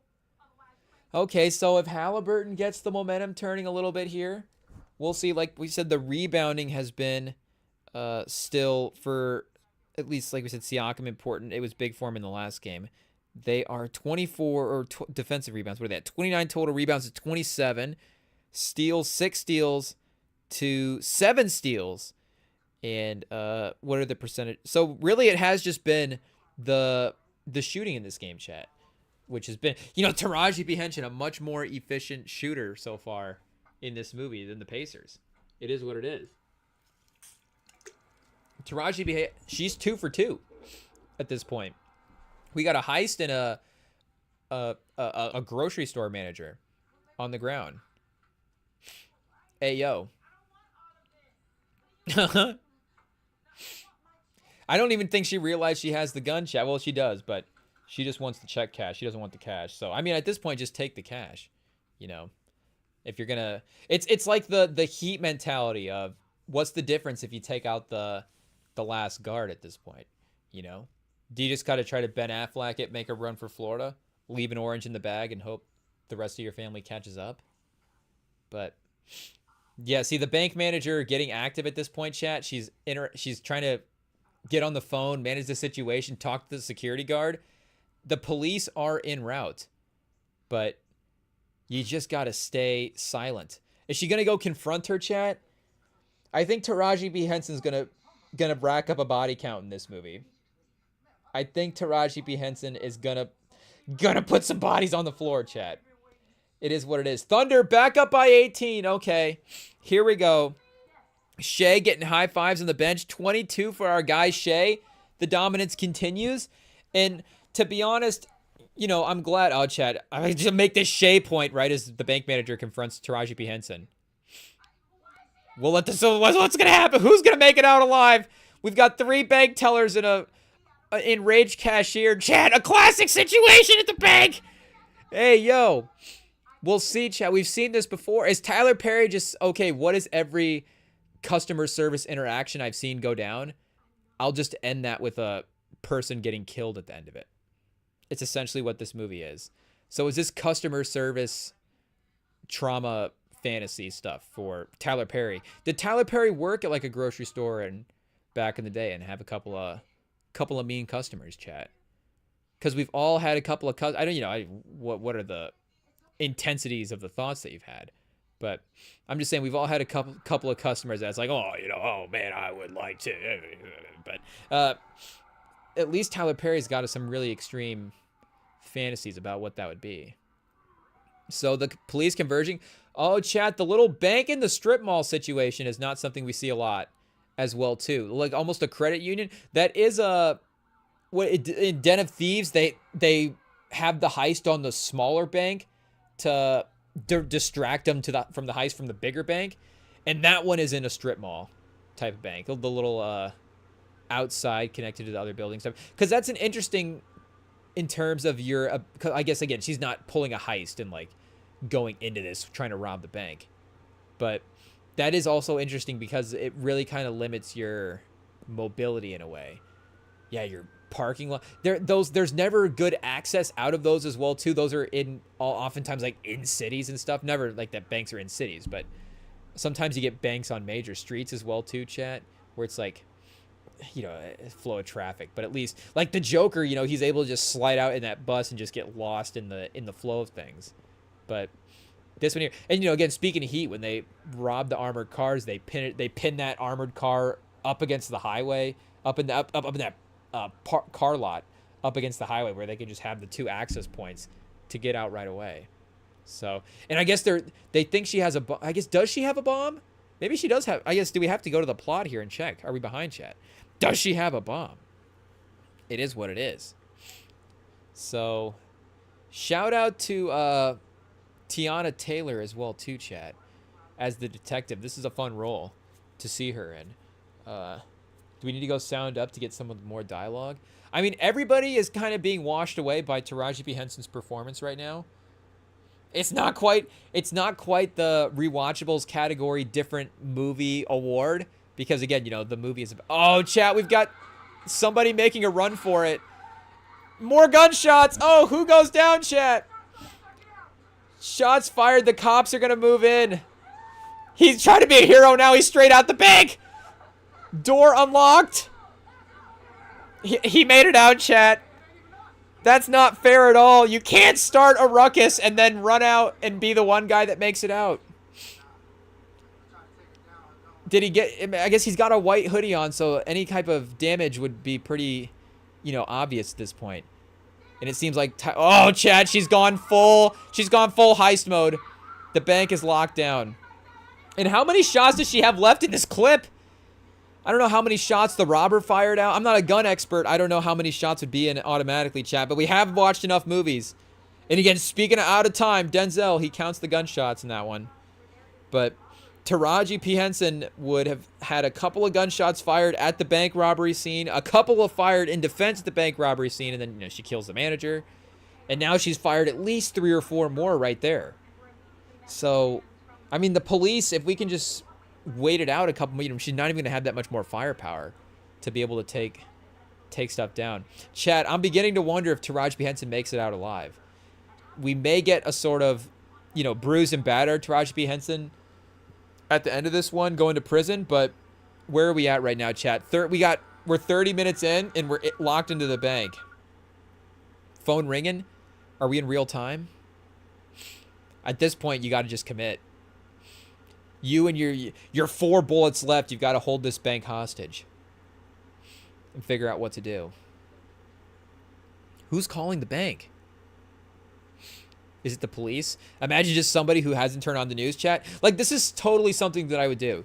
I'd just be sitting here just, like, chilling, being like, oh, I need to call the bank, and I have this question about my car loan or something, and it's like, oh, let me just give them a ring, and it turns out the bank is being robbed. It's like, why is nobody going to the phone at the bank? Oh, yeah, they're in town. They're just currently being held up. It's no big deal, but we'll be right back to you. No problem. Can you hold, please? So maybe they can clarify no bomb as well, too. Oh, chat, they brought in the SWAT team. This is not good. This is, chat, this is up there with the biggest police artillery that we've seen in movies. Because, not biggest, artillery. Because you start getting to SWAT. Are we still good on the score here, chat? Okay, we're still in the 20-point range. 85 to 67. 2:30 left in the third quarter. And for those, I guess, that are just tuning in, it's... What's the name of this movie, chat? Straw? Starring Taraji P. Henson on Netflix. #1 movie in the world right now. So we're figured we'd check it out. Just dropped. So far, so good. But this is a crazy bus. What is this? I guess this is the bus like they have in speaking of Inside Man. So is there some Inside Man inspo here from our guy Tyler Perry? We'd have to go back and see. I feel like that would sort of line up to being a type of movie. I'm trying to think if they show the van from the outside, but it is what it is. So pulling that in is pretty cool. Setting up. Here we go. I didn't know if we were going to go like battering ram just through the building at this point. That'd really be, the insurance on that would be kind of crazy. Chat, you got to really start thinking that this is going to be your last moments at this point. You've made your bed. You're going to get the long sleep at this point. It is what it is. So Caruso at the free throw line, chat. Indiana, their 3-point shooting. I guess, maybe that Nemhard. We're going to go volume down. Taraji P. Henson is just going to wash out our live stream with her yelling. In the role. Ayo. But, you got like that Nemhard 3 in that last game could be symbolic for the types of shots they were hitting as well, too. Like, it does seem like they were hitting some pretty contested looks as well, too. Definitely. You don't want to say, like, extra difficult stuff, but get a little bit of some stuff where maybe there's some variance there in the shot making capabilities. So Neesmith rattles in a 3. Okay, that's a 72 to 89. Oh, chat, everybody just get on the ground. I mean, at this point, again, in 2025, haven't the people in the bank seen enough heist movies to know how to act? Go get on the ground, go sit in the corner, don't move. Tell the bank manager to shut up and let the police, I guess, don't get too crazy, but everybody just go sit in the corner and just be like, hey, I'll let people handle this. I will not get involved. I guess the one guy already made it out, so I guess, is she going to start firing if people make a run for the door? Do you want to take that risk? It is a question you have to ask. So Tiana Taylor and are we saying the right? Are we turning into Moose Johnson here, Chad? Are we saying the right names? We got her and Taraji P. Henson in the Clive Owen Denzel roles here. This is the phone call scene. Again, a different dynamic of sort of person on the edge break. This is a complete opposite. Clive Owen is like there's a plan. There is all this moving pieces and moving parts, and everybody's involved. And the demeanor is, at this monotone level the entire time. Versus, again, Taraji P. Henson is There's a chaotic energy here, unplanned, spiraling out of control. We don't know what's happening. It's a solo mission, but still sort of the same. I guess we got a credit union versus, you know, a well-established bank, too. So some different dynamics at play. I guess I don't know if this is technically a credit union or not, but we'll see if so the negotiations here, I guess, are taking place as we play out. They start negotiating for hostages and different things like that. We do know it's going to be day, and we don't know. Yeah, see, like, she's not necessarily trying to do anything wrong. It's just things have really spiraled out of control. So what do you negotiate for here? Just freedom at this point? Oh, chat. It is what it is. Just, you know, just say, can I get a chopper and a ticket to, you know, who doesn't extradite? Chat, Ecuador? Where can we get to? Peru? Like, who's gonna let us hide out in their country? I guess Cuba? Can I get a chopper and a flight path to Cuba? And then I'll let the hostages go. Oh, so she was a the detective here, an army negotiation specialist. Wait a second. So what was Denzel's role, chat, in Inside Man? I mean, he is the negotiator, but did he have that past as a military negotiator as well too? Maybe I'm getting it combined because, you know, the military past in that movie a little bit sketchy for the guy that ran the bank. But for Denzel, what did he have? So I didn't expect that this would be the overlap here, chat. But this is the vibes that we are getting. So wait, let's see here. It centers around elaborate bank heist. Yeah, the film stars Denzel as Detective Keith Frazier, NYPD's hostage negotiator. So yeah, what does it say about his background in here? Can we get like a, what's his name again, chat? Frazier? Keith Frazier. Yeah, Keith. Can we get a Keith Frazier wiki page deep dive on his past? Does it say police surround the bank, Frazier and Mitchell take charge of the negotiations? It may lay it out in the movie. I guess another reason to go back and watch Inside Man, chat. We'll have to go back and see if he has that same sort of past. Okay, 5 seconds left in the third. 93-74. Hey, yo, chat. So, then, you know, there is, again, so a weird balanced scoring here from the Pacers looking at the box score. You got double digits from 4 of your 5 starters. Halliburton, you know, we're not calling him the 1 week league tonight. Toppin at 1. Oh, Toppin was the guy that had the big 3-point performance in game 1, if we remember correctly, chat. I think he was the one with 5 threes. So you have him, again, not needing him to hit 5 threes every time. Yeah, Neesmith at 4 for 8 is not bad from the 3-point range. But he is not giving you at least an efficient day anyways. At 1 for 6 from the field. Matherin at 2 for 4 and then minus 13. I guess everybody's going to be pretty major on the plus-minus tonight, chat. But, yeah, if the 3-point shooting were a little bit more consistent all the way around, like we were saying, and that has favored Indiana. I mean, this could be up there with their worst 3-point shooting game of the playoffs so far. I think we can get a team box score here if we go to their page. I don't think we just have to go through all of the box scores individually and try to figure this out, chat. But here, if we hit the game log real quick, we can see. I guess here, yeah, do we just want the playoffs for this year? Okay, a couple of okay, wait, so the loss, wait, which game was this, chat? Here, let's go. So we know the 30%, I guess it would have popped off anyways with how low that is. 20%, chat, 5 for 25, a game 3 loss to the Knicks. But they were up 2-1 in that situation as well, too. It was their first game at home. That is true. Okay, chat. Yeah, chat, this guy's right. Just give yourself up. That's the only move at this point, is to just turn yourself in. It is a risk. The police will start firing. Yeah, see, the manager's doing too much. Oh, is she bringing a chair out for the old lady? Yeah, just get comfortable, chat. We're going to be here for a minute. The swivel chair? Chat, is the old lady going to talk her out of it? Let's hope. Let's hope. We've got 2 old ladies and a nice bank teller, and they can't talk down Taraji P. Henson, chat. She might be past the point of no return, to be honest. It seems like there's a lot of wisdom in this bank stuck with her. A veteran? A war veteran, 2 old ladies, and a nice bank teller in a pantsuit, in a suit, chat.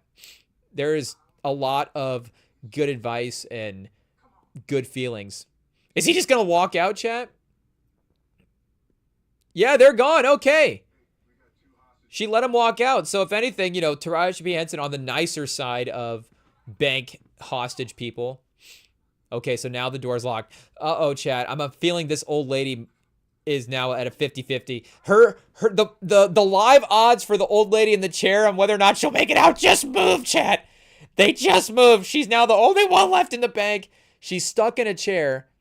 I think they can realize that that's not a bomb now. Again, I still don't know if that's a bomb or not. So we got to figure that out at some point. I'm assuming it's still one of the child's toys. They probably think she's about to get the bank blown up here, chat, Joker style. But that old lady, I'm guessing there's one more scene of like, can I talk her out of this? And then just maybe like pop, 2 to the sternum, 1 to the skull, chat. John Wick style. I don't know if she has that kind of tactical precision or whatever. But 20% on 3, chat, from that game 3 is their only other lower one. They had a 33% again in a loss. So you assume the losses are those dramatic performances. So they do, the overall percentage, again, being that 40%, they've been a very efficient overall team. So yeah, chat, there's the toy turnoff. They realize it's not a bomb at this point. They probably could have made that call a little bit sooner, to be honest, but still got to operate with precision. So now what happens to the police force? Like, I think a lot of the police force out there, again, is for the bomb aspect of it. You know what the firepower is. You know what the emotional aspect of the person is. But what is the way to proceed now at this point? But maybe this speaks again to what we were saying at Indiana. So do they just come back the next game and just have like an insane heat check performance game 3? And they're going to be first game at home as well, too. So that's obviously where stealing game 1 becomes so important, is that alternating factor. You obviously have the one leg up. But them having these lower 3-point shooting percentage games, obviously, in the losses. And it does speak to their ability. I guess OKC now starting to even out from 3-point range anyways, but overall from the field, much better, chat. 51% is up there from the field as well, too. 64 shots. I guess, Shea has taken most of the shots, and Chet as well, too. Caruso 5 for 8. Wiggins 4 for 6. So yeah, I was gonna say it's been a good Wiggins game, just eye test wise. He's been out there a little bit more, I would say, than usual here. Let's go say, Wiggins might be playing more minutes, but again, his impact has been pretty good tonight. So even if his minutes played are gonna match that. Oh, well, what do you got here, chat? I guess 8 and 9 in the last 2 games. So 16 in game 4, game 3. What did they win that series in 5 against Minnesota? So game whatever against Minnesota, they lost 143 to 101. Oh, wait a second. No, was that the second to last game of the series then? But whatever, Chad. It is what it is. So he was, and I guess he played 60 minutes in that game because it was such a decisive game as well too. So this is his most minutes logged and his most impactful performance so far. Denver, 10 points, 11 points. I guess going all the way back to game 1 of the playoffs in general, chat. 21 points in that game against, and I guess in that game as well too, 131 to 80. So again, in this game, the score is a little bit of a bigger margin as well, but I don't know here, 26 minutes played. Let's see if he was playing in this game when the score was a little bit out of hand. So I guess we could make the same case in this one as well too. But second half for Wiggins, 16 minutes played in the second half, and then wait a second, what did he have for the game? Here, 26 minutes. So I guess 10 minutes in the first half. If he's in that 20-minute a game range, either way, it's not going to be too bad. 4 for 6, 11 points in the first half. What was the first quarter score? 32 to 20, then 36 to 16. So yeah, who knows? Could have subbed in later in the second. Yeah, Williams with 10. Yeah, Shea only played 3 minutes. Chet only played 3 minutes in the second quarter. Isaiah Joe 3 minutes. So they're star players. They were holding out there for a little bit already, but his performance in this moment, like we're saying, is his sort of shining moment of the playoffs so far, and I guess of his playoff career anyways. I guess game 1 versus Dallas last year, 16 points, 5 for 7, 3 for 4 from 3 is another great game as well too. But again, them losing that series is a different way to remember the outcome of their overall plays. And I guess him just not necessarily following it up as well too with another great performance. 1 for 10 in the next 5 games from 3, chat, is obviously not great. So Andrew Wiggins Aaron Wiggins, was he the one that swung the series for the Thunder the wrong way, chat, and is the reason they lost that series to the Mavs? Who knows, but is definitely helping them get the win tonight. So even if it's not going to be Isaiah Joe with the random scoring performance off the bench, 2 points, 0 for 2 from 3, chat. Hey yo, it's not looking great for the Isaiah Joe stock there. Hartenstein, 1 for 2. Kendrick Williams, 7 minutes, getting a little playing time. Is not bad. And yeah, Dort, 1 for 3. Him not necessarily getting too crazy with the volume is a good thing as well too. Not his night early on from 3, so let the other guys take control, still be able to impact the game with defense and energy. What's his rebounding at right now, chat? Let's see. Okay, only 2 rebounds. Yeah, that seems right, eye test wise. But still, obviously the impactful Dort physicality is there. Oh, chat, somehow the news has a live feed into the bank. Was that a news camera pointed in, or are they tapped into the CC TV feed and they're now live? They're watching it on YouTube? What is happening? I guess, am I not locked in with surveillance technology, or is this just because it does seem like the view that they're watching on YouTube is from the counter. Oh wait, is a teller live streaming this? I guess that could be, chat. 2025. It is what it is. The drawing of Taraji P. Henson in the truck. Again, they're live streaming it. Oh wait, is she talking about one of the guys? Was that guy in the bank saying he was gonna kill her or something? I don't know.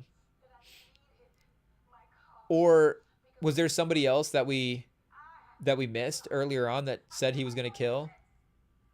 I forget, chat. But either way, Taraji P. Henson is trying to avoid somebody. Somebody wants to get Taraji P. Henson. Not great. Maybe it's, who knows, chat. But, yeah, Siakam, even with the free throws, chat, like we said, the field goal percentage, not great. So Halliburton, 4 for 9 is he perfect from 2, chat? I guess he's 1 for 5 from 3. So he is 3 for 4 from 2, chat. We're math geniuses there. So he has missed 1 shot from inside the range, but he's been a little more efficient there than maybe we're giving him credit for. So he just needs to be more aggressive, chat. Is he entering the Anthony Edwards phase as well too? Because he was not afraid at the end of the game in the big moments when it mattered last time, and that's ultimately what counts. But at least throughout the course of the game, keeping the pace and keeping it even and keeping yourself in the game. There needs to be maybe a more aggression from him there as well too. So there we go. Getting to the mid-range, the pull-up, hitting the jumper. Yeah, I guess that gets him to the 80 on the ESPN, but it looks like OKC is going to score here on this next possession. Get this back to 22, chat. And 5 assists, 5 turnovers for Halliburton as well too. Again, his efficiency in the turnover margin has been one of the more impressive things in his playoffs as well too. Himmerburton? Is that a nickname on the basketball reference page? So Hallie the Moment in Himmerburton. There's one nickname on here that I think is a little bit more viral that is definitely missing, chat. We'll see if basketball reference adds that one into the mix. Will we get the Halliburton on the old basketball reference page? We shall see. But Himmerburton, chat, is crazy. I feel like is that the attempt to replace that nickname? But this could be the first time that, or one of the rare times that he has had more turnovers or equal turnovers in a playoff game to his assists. So He had he had 5 turnovers to 15 assists in game 4 of Milwaukee. Game 5, he had 3 turnovers to 9 assists. He had 4 turnovers to 8 assists against Cleveland, and then he had 4 turnovers to 13 assists against New York, 0 turnovers to 6 assists, 0 to 15, 3 to 7, 2 to 11, 3 to 11 as well. So here, let's just see average going in. I guess he was 3 to 6 in the last game, is about as close as it's been, but he's averaging 9.5 assists to 2 turnovers. If we go before the game against OKC in the last one, bumps it back down to 1.9 turnovers for the entire playoffs. But here we go. Yeah, a little 6 points for Halliburton in this quarter. In the fourth, anyways, a little aggression. 20-point deficit. 8 minutes left. Probably not going to make the comeback, but whoa, excuse me, chat. Maybe you push it a little bit here and make it interesting heading back into game 3. But yeah, there we go, chat. Again, that's the OKC defense. That is tying Halliburton for his most turnovers in a game for this playoffs. And again, he had 15 assists in that last game. He had 5 turnovers. So that's like the only kind of situation where you're giving a guy credit for having 5 turnovers. It's like, okay, you're still, the ratio is still pretty good there, chat. But yeah, that's the only other time he's had 5. Otherwise, 3 games with 4 is his only other higher number. So again, that kind of efficiency, chat, is crazy. I guess for is this career, is this just his season? What are we on, career here? Playoffs? Or just this season? Let me go back and check here. I guess, yeah, just the 2 playoff runs, chat. I forgot. I didn't know if there's a third one in there or not. But through, what do we got? 32 playoff games. He's got 22 turnovers. Oh, wait, 65 turnovers? Ayo, chat. But to 285 assists. Okay. So he's just over, or yeah, he still is I guess what did we just look it up, chat? That two turnover per game range. So I don't know if that is going to put him into historic efficiency. See, like, I want to look up like Chris Paul, but I don't know if his playoff assist to turnover ratio like kept up in the same way. But let's see here, chat. For his career, our guy Chris Paul, we could go like, I guess, like Magic or John Stockton as well too, if we want to go for the definite assist number, or even Jokic as well. Chris Paul's at 2.5 assists or 2.5 turnovers per game at 149 playoff games. So wait, is there a leaders we can actually go through and look here and see who the most efficient turnover guys are? We want per game, chat. I don't know if this is going to give us the record for like the most or the record for the least, but we can go. Oh wait, we want playoffs anyways, but I don't think this is going to give us a per game option, unfortunately. Assists, field goals attempt, free throws. Chat, where's the turnover per game? We want to see turnover percentage. I guess here we go. Career. Let's go career playoff turnover percentage leader. Yeah, chat, this might be the highest percentages the other ways because it's giving us the lowest at 5 with Marcus Morris. So I guess I don't really know what the point of this list is here, to be honest. Or just the leaders year by year. Yeah, probably highest turnover percentage, to be honest. Either way. So wait a second. What do we want to look up here, chat? We can do a little stat dive deep check. Because once again, it is still, 18 points. We're just bordering interesting here. The problem is, of course, more so the time remaining, if anything else. And yes, this is working out, chat. So to be honest, great pacing to the movie because you know that, well, I guess great, we'll see what the last 50 minutes is like here or whatever. But if you're going to spend a lot of time in the movie with a hostage negotiation sort of thing, and the pace of it'll slow down and the directions that the movie will, you're going to spend a lot of time in this sort of one spot.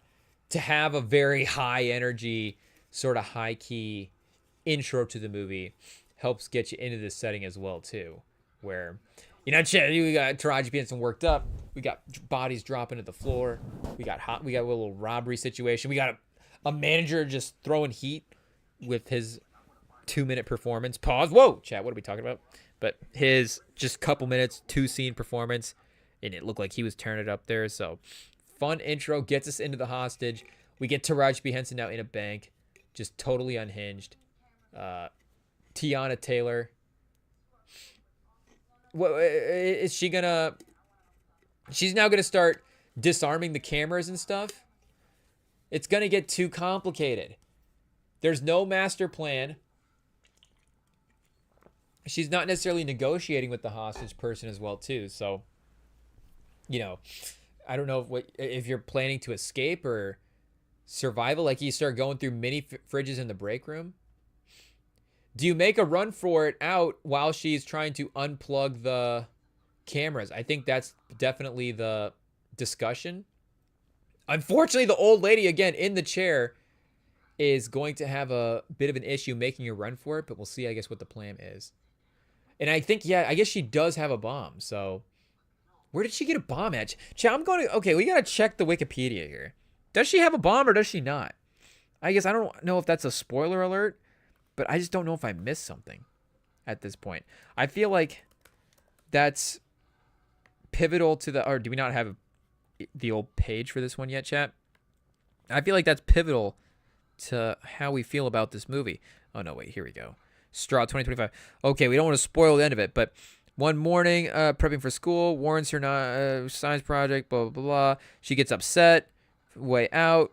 The landlord threatens eviction. We already got that. The customer throws a bottle at her feet. Unsympathetic boss orders her to clean it up. She doesn't return in 30 minutes. Her paycheck. Pleads for her daughter and her medicine, but they leave. Drives back to work in the rain. Accidentally cuts the guy off from the road. Okay, Chad. So laying out a lot of the plot in the intro, I guess. At the bank, they refuse to cash without the ID. Wait a second. Nicole recognizes Janiyah, tries to calm her. Detectives Raymond and Grimes already investigating the grocery store incident. Are informed of the bank robbery. Raymond, a negotiator, tries to speak. They begin to build a rapport on the phone. Agrees to surrender only if the officer that threatened her life is removed from the scene. Oh, chat. So one of the officers that threatened her life, she is afraid of. Okay, so that seems like a very reasonable, honestly, thing for the detective side of it to do. Like, I think, don't you have enough of the force out there to be like, we can get this one officer out and then just start actually making realistic negotiations with this hostage situation person? Because again, like, what are even the motivations? How do you even handle a hostage? Whatever. But if that is the demands, if it's not, again, the inside man calling a chopper and $2 million in like boats to get everybody out, if it's just, hey, can we get the officer out of the scene? Like, why would that not have been handled earlier? So again, maybe I'm just way behind, chat. But it doesn't say anything in here about the bomb. So I think the bomb is apparently just not crucial to the movie, or it's not a bomb, and it's just like, yeah, forget about that. And that's the spoiler alert, that nothing's going to happen with that. So I'm confused, chat. I'm lost. Unfortunately, I'm going to have to go rewind, pay attention. And I guess I don't know if she got the cameras unplugged. But what's the difference? Again, was somebody live streaming? They've somehow got video feed in there. So there's documentation. They've got evidence somehow. Okay, here we go, chat. The old lady's been sitting on this monologue for the last hour, and now she gets to talk. Maybe some empathy. I feel bad. I hope you make it out okay. A little pat on the back. I don't know. A little comfort in this time. Maybe it'll help.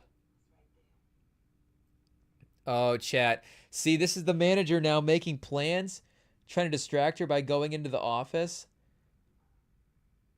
Or no, wait, she's going to go into the office to grab a jacket. She's not grabbing a jacket. That's the problem. You can already tell this is going bad. The manager's got 30 seconds of life left. This is not going to go well. She has a bomb, unless it's not they still think it's a bomb and it's actually not a bomb. Okay, gun on the table, chat. Here is the moment of truth. Do you grab the gun while she's putting on the jacket? That was your moment, chat. You can at least, you got a Derrick Henry just stiff arm if she goes back in for it, and then try to at least now you're in a tussle again. I don't know if the manager is going to keep up with an enraged Taraji P. Henson in a fight at this point. But chat, my heart is racing, honestly. 89 to 111. Okay, 99 to 111, still 20-point game. It is 5 minutes left. Shout out to the Thunder. It's going to be 1-1. Oh, the lob. Caruso not able to get the dunk. He does have the hops, of course, but not that time. Circles back in for the layup, though. Another miss. Caruso. The double miss. Matherin drives, finishes. Oh! Tough layup for Matherin. They may need his athleticism, chat, getting to the basket. You can see him just, the hang time there, really slicing through. Obviously, that's a crazy finish. Chat, you've now distracted her by putting on a jacket, and she's looked at a picture. And now her back is fully turned. Oh, chat, she turned her back, and the gun is on the table. The manager, the reflexes. You got to get in there and snatch that gun, chat. Oh, what are we doing? You're trying to be the hero. Be the hero. Commit. Which one is it? Which one is it? Oh, the family chat? Hey, yo. Gotta get into the background. The relatability. Maybe she'll let me walk. Chat, this is, yeah, there's really even no, like, we don't even know what we're doing here at this point. What are we arguing about? Why am I robbing the bank? This is just, I'm in here and the police are after me and I gotta try to figure out how to get out of here at this point. Maybe the bank manager will help me or not. But Halliburton with 12 fourth quarter points. Maybe, again, that aggression is next game. We know the attacking mindset needs to be there from the start. And I feel like, what were his shot attempts in the third quarter? Chat, are we all over the place looking up stats here? We're all over the place with the movie and the stats, I guess. But it is what it is. Not necessarily a last straw for either team yet. When will OKC get a circular logo, chat? I don't know if we go, this orange basketball all the way around, or, what the idea. I guess it could just be the basketball set in like a blue circle with a thunderbolt across it. Is probably honestly what's going to happen. But quarter by quarter for Halliburton, he was 3 in the first quarter, 1 in the second quarter, 5 in the third quarter, and then 4 in the fourth. So, yeah, only, I guess, 4 for 9 in the last game. But it was really that last shot. Or, wait, that was second half. 6 for 13. Still, I guess, but there was a good balance from those, from their guys. I mean, I guess he was technically the second most field goal heavy guy behind Siakam as well, too, which in theory is still not bad. And is the leader in field goal attempts tonight, chat. 13 field goal attempts now for Halliburton with the aggression that he's had in the second half. So, that kind of pedal to the metal. Again, he's a playmaker. The assisting and stuff is all part of his game. But the constant pressure that you put on the basket and the constant attacking is part of what can help get the OKC defense off balance as well too, which is something that I think Edwards went away from, and OKC did a good job with their defense of stopping him from that. Was just getting into his mind where he wasn't being aggressive anymore, and he was losing some, and he was still trying to make the right offensive stuff. Are the feds getting? Oh, chat, the FBI is involved now. The FBI is involved. The police are no longer going to be handling the situation. Tiana Taylor now has to go be the bad guy. She has to go around the FBI. So who's the FBI officer? Calling in the chopper? The bomb squad? What is this? For once, nobody actually doesn't know. I feel like this would randomly be like, how does the bank manager know that that's the FBI? And now the bank manager's going to the door? If the bank manager doesn't unlock the door, she's not. Well, I guess what are you gonna unlock the door with her staring right at you? It is a tough spot. Oh, chat, she's got protesters on her side. Oh, chat, look at that.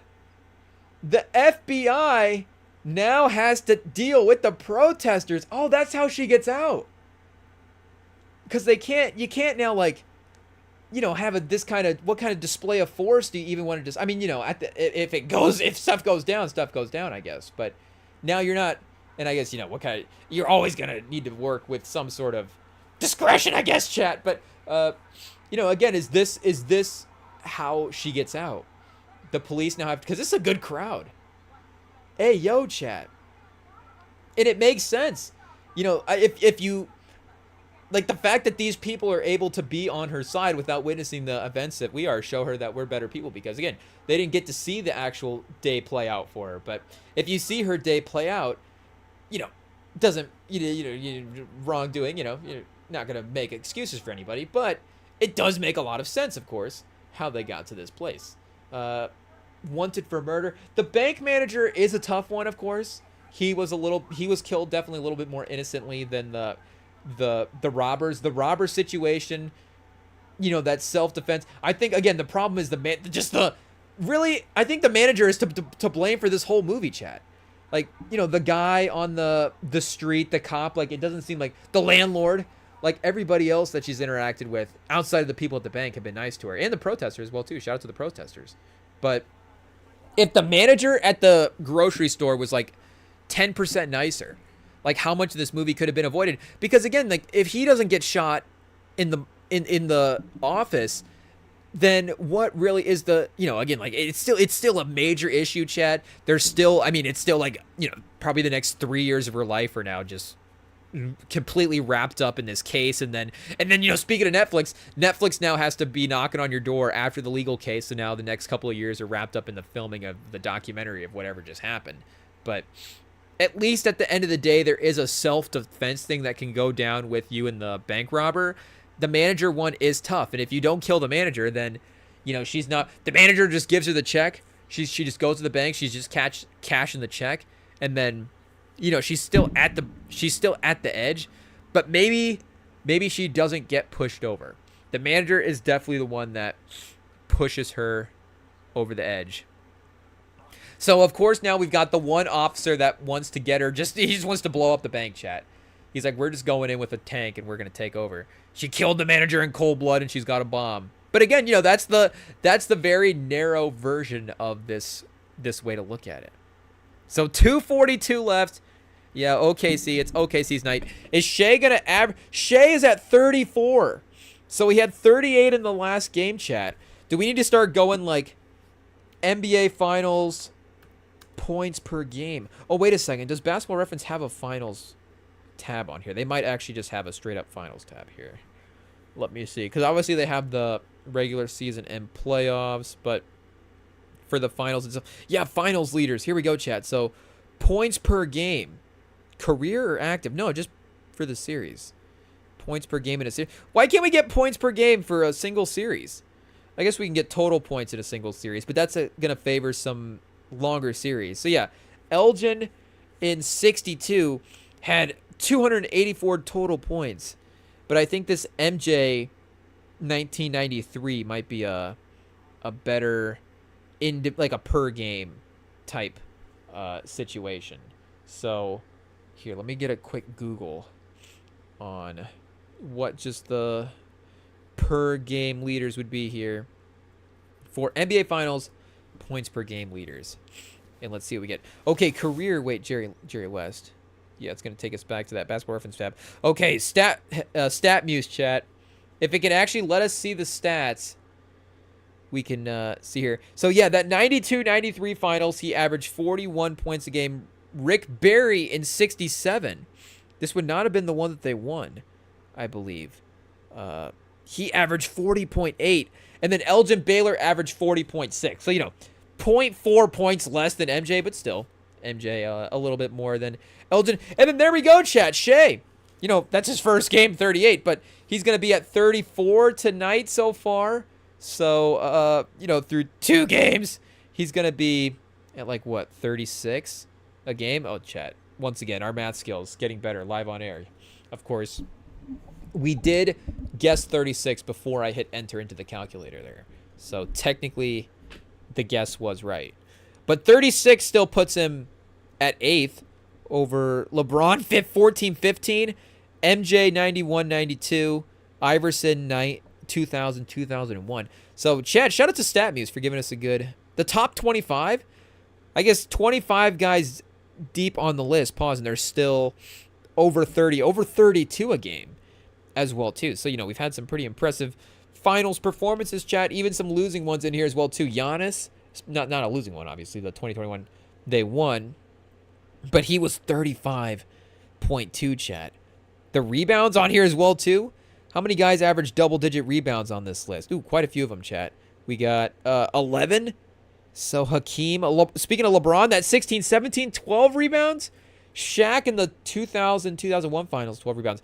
Giannis, here we go with that 35 and, or that's the minutes, chat. Yeah, the 35 and 13. LeBron with a 35 and 13. Jeez, chat. In 14, 15. Kareem, 33 and 13.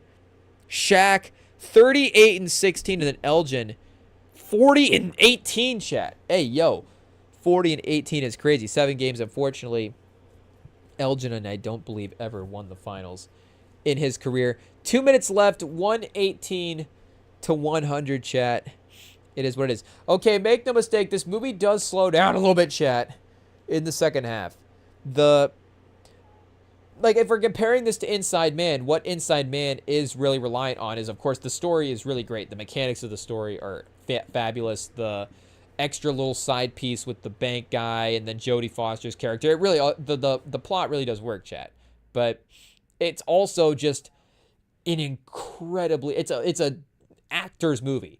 It's just Denzel and Clive Owen just get to go 1v1 and Pacino, De Niro style diner scenes, just all, are we calling it that level of movie the entire time? But, it's really reliant on the fact that the actors are giving great performances more so than anything because of these long, drawn-out monologue-y scenes. And, again, we're getting great performances here, but I don't know if Tyler Perry's going to give us, like, that kind of dialogue as well, too. It's a very condensed movie, so I think Inside Man, do we have the tab still pulled up for it here? Oh, no, we don't, chat, but I don't think we were too far away, were we? Oh, well. Is that a 2-hour movie, or are we still in the 90-minute range for that one? Yeah, chat, an hour, 129 minutes for Inside Man. So you're just over 2 hours for that heist movie. This one, we're looking more at 90 minutes. So the condensed nature of it is going to help it out. Oh, chat, the old lady's now having a medical attack. How did we not have that on the bingo card? The old lady having a medical issue. Somebody always is going to have a medical issue. You've got to write that down. Take notes for Heist Movie 101, chat. One of the hostages has the medical issue. Is this how they get her out of the bank? Because now at this point, it's just, will they let Taraji P. Henson walk out? I think is essentially the argument, right? So she doesn't have a reason to not let this lady go out and get help and make sure she's okay. I guess the question would be, do they unload fire on this lady, chat, as soon as she walks out? Hold your fire! Hold your fire. It's just a hostage. Yeah, the police are moving in. Hold your... What are they doing, chat? Once again, the SWAT team overly aggressive. Oh, chat. You hate to see the unnecessary treatment. But, okay, there you go. Back off. Yeah. The bank manager's going back in? Let her back in. Oh, chat. The rare move. So, Tyler Perry, some originality in the hostage move. The bank manager goes back in after releasing a hostage. I think that definitely locks it. Her live odds. So the old lady, for those that bet her making it out alive when it looked like she was gonna lock herself back in the bank and not make it out there. Good bet. The bank manager now going back into the bank definitely decreases her living odds for sure. The other two tellers staying in the bank, their odds actually increase because now it seems that this manager would make the sacrifice play at the end for the other two tellers, if need be. But the game goes final, chat. 107-123. Shai Gilgeous-Alexander, 34 points tonight. Another brilliant performance. Not the three-point shooting that he had in the last game, but the free throw merchant was back. 11 field goals, 11 free throws, chat. Beautiful. Do we need to do that for a stat head real quick? I guess we got a second, chat. There's one more set of negotiations that's gonna take place, so... Oh, excuse me. We got time here. Let's see what is going on. The amount of free throws to field goals. Has anybody taken as many free throws as field goals in the course of a game. I guess for a finals game, can we search this? We can search this, I think, for a playoff game. I don't know if it's going to let us go specific type of playoff game here. Let's see, chat. Status filter round, maybe. Team filter, team success. Made finals, can we do that? Won finals or lost finals? I guess we can do either. I guess conference champion would be making the finals. So yeah, here we go, chat. They win a conference championship in a playoff game where, wait, are we in a game finder? Oh, we're on the season finder, chat. My bad. Let's go game finder here. Single game finder. NBA playoffs. So yeah, maybe we can do round this time as well too. Game result, win or loss. Chat. Uh-oh, it's gonna go down. Oh, it is a bomb. It is a bomb, chat. So is it gonna... Where did she get the bomb at? I'm so lost on the bomb, chat. It is what it is. This is the Rem and Sam watch party. Is you lose plot points in the movie about halfway through. Okay, disconnected. It is... Oh, is that the science project? That's the kid's science project. What was it? I guess here we go. She's going to explain this. Yeah, her science fair project. Oh, chat. I'm so slow. I didn't realize that that's what that was. Not a bomb? It definitely looks like a bomb. What is it? Tell us what it is. They've thought it's a bomb this whole time. Is that where they lose the... Is she going to lose trust in her? Oh, don't go crazy and lose trust on them. Just have a laugh. Have a laugh. Laugh it off. It's just a science fair project. It's just a small misunderstanding. Oh, and this is how it all goes down. Is this bop, bop, bop? Three tellers on the ground, chat? Is this the ending of the Tyler Perry movie? Okay, wait a second. What were we doing here? Game filter. Game... Well, let's just go playoff game. I feel like maybe we know enough about... Oh, chat, NBA. We might know enough about NBA history to... I guess time of the year as well, too, is going to help us out. But, let's go double-digit free throw. We want free throw makes, even. 11 attempts, obviously, but... Or 11 makes, sorry, but he had 12 attempts as well, too. So if he has at least 11 makes, then he will... definitely have double-digit attempts. But let's go, yeah, so if we go more than 11 makes, but equal to or less than 11 field goals for a playoff game, maybe we could get an equal performance and start filtering out here, chat. That is not, I don't think, too rare of a combination here. So we may get a lot of results. Oh, Kuzi had 50 points this way? Hey, yo, chat. 30 free throws for Kuzi? So we're calling Shea a free throw merchant now? Hey, yo, chat, we got 30 free throws for Bob Cousy in 1953. Karl Malone with the next closest at 22 makes as well. Wow, chat.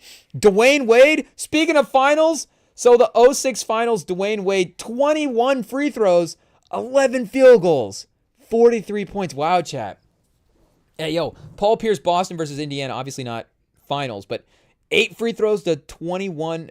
8 field goals to 21 free throws is up there for discrepancy as well, too. Let's see. LA versus Detroit. Would this have been finals? 62? Let's see what we get here, chat. April 3rd. This may not have been. This may have been earlier in the playoffs or just regular season. Western Divisional Finals. Okay, yeah, so not quite the actual finals themselves. Lakers win the series in Game 6. And who was that had the... Bob Ferry? With a lot of free throws. Now, Jerry West, 20 free throws, 9 field goals. So 9 for 15 was still good in that game. Elgin Baylor, 13 for 36. Hey, yo, chat. 22 rebounds, though. 38 and 22. Okay, chat. So now... Oh, wait. Did she get hit by a police officer when she got into the interaction earlier? Okay, so now we've got the original cops stepping up, chat. And maybe that's what this original protest is about as well, too. You know, that if that piece of information... Yes, chat, she did. Oh, Tiana Taylor goes in swinging. Hey, yo, chat. Hey, yo. Now the truth comes out. Detective Raymond is not good. Ran her off the road. I mean... he is part of responsible. Again, we do have to give the grocery store manager his props, but he is a big piece of the pie chart as well, too, chat. It's about a 50-50 split right now between these two guys. So definitely off the scene of the crime. And yeah, probably off the force as well, too, it looks like, chat. Way to go. You know, you got to be selective when it's like, when do we start calling for people's jobs? But this feels like he's just about checked all the boxes for... You cause about this much violence, and you almost give the old lady a heart attack because of the bank hostage, chat. You gotta go. I think you're cut from the team at this point. Relocated to a different police force, chat. I don't even think that is going to be the case here. I think maybe, you know, they need a new grocery store manager, chat. There's an opening. So maybe there's a trade that is about to happen. Okay, so now the negotiations can talk with Taraji. Can they get her out here okay? Chat, how much time is left? 23 minutes? Is this how it ends? A couple minutes of this are going to be credits. There's got to be one more piece that goes, something else goes wrong. This day cannot end well for her, chat. Accidentally firing the gun into the manager's forehead would be probably a way. This manager doesn't make it out. There's no way. Minus 210, chat. Odds are dropping. You got to start making your way to that door. Okay, chat. Anyways, free throw attempts here. Let's see what else is comparable in the mix. And for finals as well, too. Philly, Boston, Chicago, Indiana. Spurs, Lakers, Timmy Duncan. 19 free throws to 9 field goals. That feels about right, though. 1999. That was just a style of play back then, chat. James Harden, 18 free throws, 11 field goals. They never made finals, of course. Minneapolis versus St. Louis. Elgin Baylor, he might have been in the finals as well, too. LA versus Atlanta, 1970. Was this finals, chat? Maybe once again, though. I don't think so. I don't think Atlanta made the finals versus... Yeah, again, Western Division Finals again. So some stacked Western Division Final stat lines for our guy, Jerry West. I mean, as well as just general stat lines as well, too. MJ against the Nets. Not quite. Let's see how many of these performances we even get, chat. 150? 200? Okay, so we got multiple pages worth of these performances. What was the fewest field goals? I guess let's just go for the extreme on the other end. 11 is the most that we asked for. 7! So speaking of LeBron, he had 7 field goals to 18 makes. Miami versus Boston in just a game in 2012, I guess. But 34 points. Wait, we went all playoff games. Yeah, in the postseason. Okay, so earlier postseason matchup, not quite finals. Again, yeah, Miami, Boston. But James Harden, Dame Lillard, chat. We got some 8, some 9, and some 10 in here as well, too. But 11 is on the lower end for the 34. Well, and again, we have some of the 40s in here. So what's total points then? How many had 34 or more? Quite a few of them, chat. Most of everybody on the field, plus 200 of them as well. Again, you know, the finals would be a big filter for this. So let's see if there's a way to do it. I thought there was a way to get the round for the games. Started game. No, not quite. Choose another statistic filter. That would. Oh, here we go, chat. Any series. Yeah, all rounds. Finals. Boom. Perfect. I'm blind. It is right in front of us. Right there. So let's get results then for finals and see how this narrows it down. This is at least get us to 100, 200, 120 of these games. So, okay, chat. Free throw merchants have been in existence. Free throw merchants date back a long time, chat. Is that the opening of our free throw merchant to be original? Yeah, chat. See, why is the FBI agent want to go in with force? I feel like, again, you know, for the point of the movie, obviously. But if there's a way to go through peacefully, I guess why not take that as the option as well. So yeah, we're just sitting on a empty ESPN here screen. I guess we've got to we got to see what happens at the end, chat. We're winding down. It is what it is. Do we also just go see what happens in that Cyril Gane movie as well too? We got to watch like 4 scenes from that. We just got to watch him fight. Just see who he fights. What's the detective doing? Is the detective going to enter the bank? Oh, chat, let's see if this is where the gunfire exchange happens. You don't want to give her the wrong idea by entering it in. Did she call and let her know? Like, hey, you gotta go in before you never go into somebody's place without, you know, calling first, chat. That's a #1 rule. Oh, knocking on the door? Oh, chat. This is exactly how you get things going wrong. Just right to you're just gonna let the detective right in? No, you gotta at least check the blinds. Chat, this is the negotiation skills.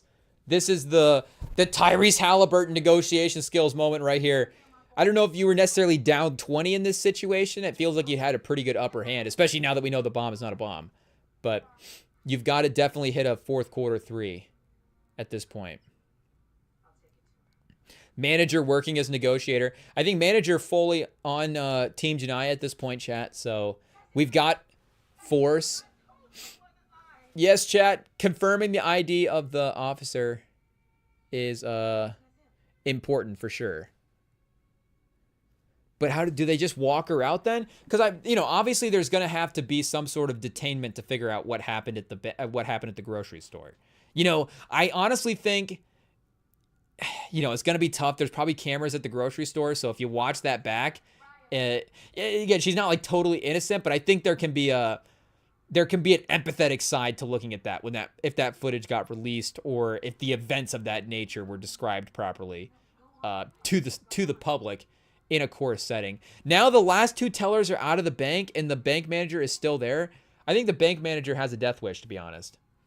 No, she's just gonna walk with her. So at the end of the day, that kind of support is the type of thing that she needs, and not even just in life, but to get out of this situation as well too. She's gonna need somebody on her side. I feel like, if anything, is the officer gonna step back in? He didn't leave the scene.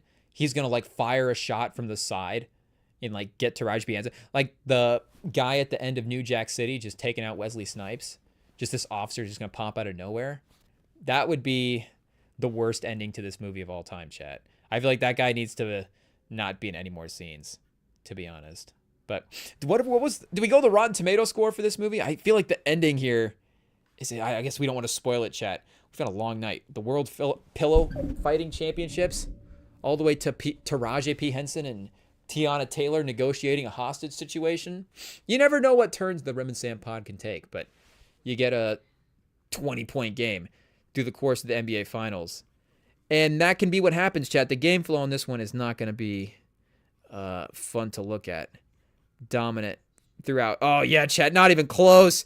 This looks like a ratings disaster right here. You want to see the NBA becoming baseball? This is the graph of it right here. A 20-point game in the NBA Finals the entire time. And a rogue FBI agent over on Netflix, chat. Those are the 2 things that can really divert your attention away from the NBA. Why is her mom calling? Ayo, chat. I guess her mom, make no mistake, her mom is watching the news. Oh, no, the FBI's at the house, chat. That's a problem.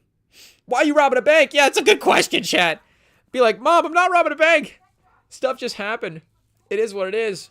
They thought the science school project was a bomb, and I accidentally shot my manager at work. Mom, is that a phone call that any mom expects? Mom, I accidentally shot my manager at work. It happened. They were mad at me because a customer was mad at me. So, yeah, again, that's going to be the one situation. Wait, who just died? Who just died?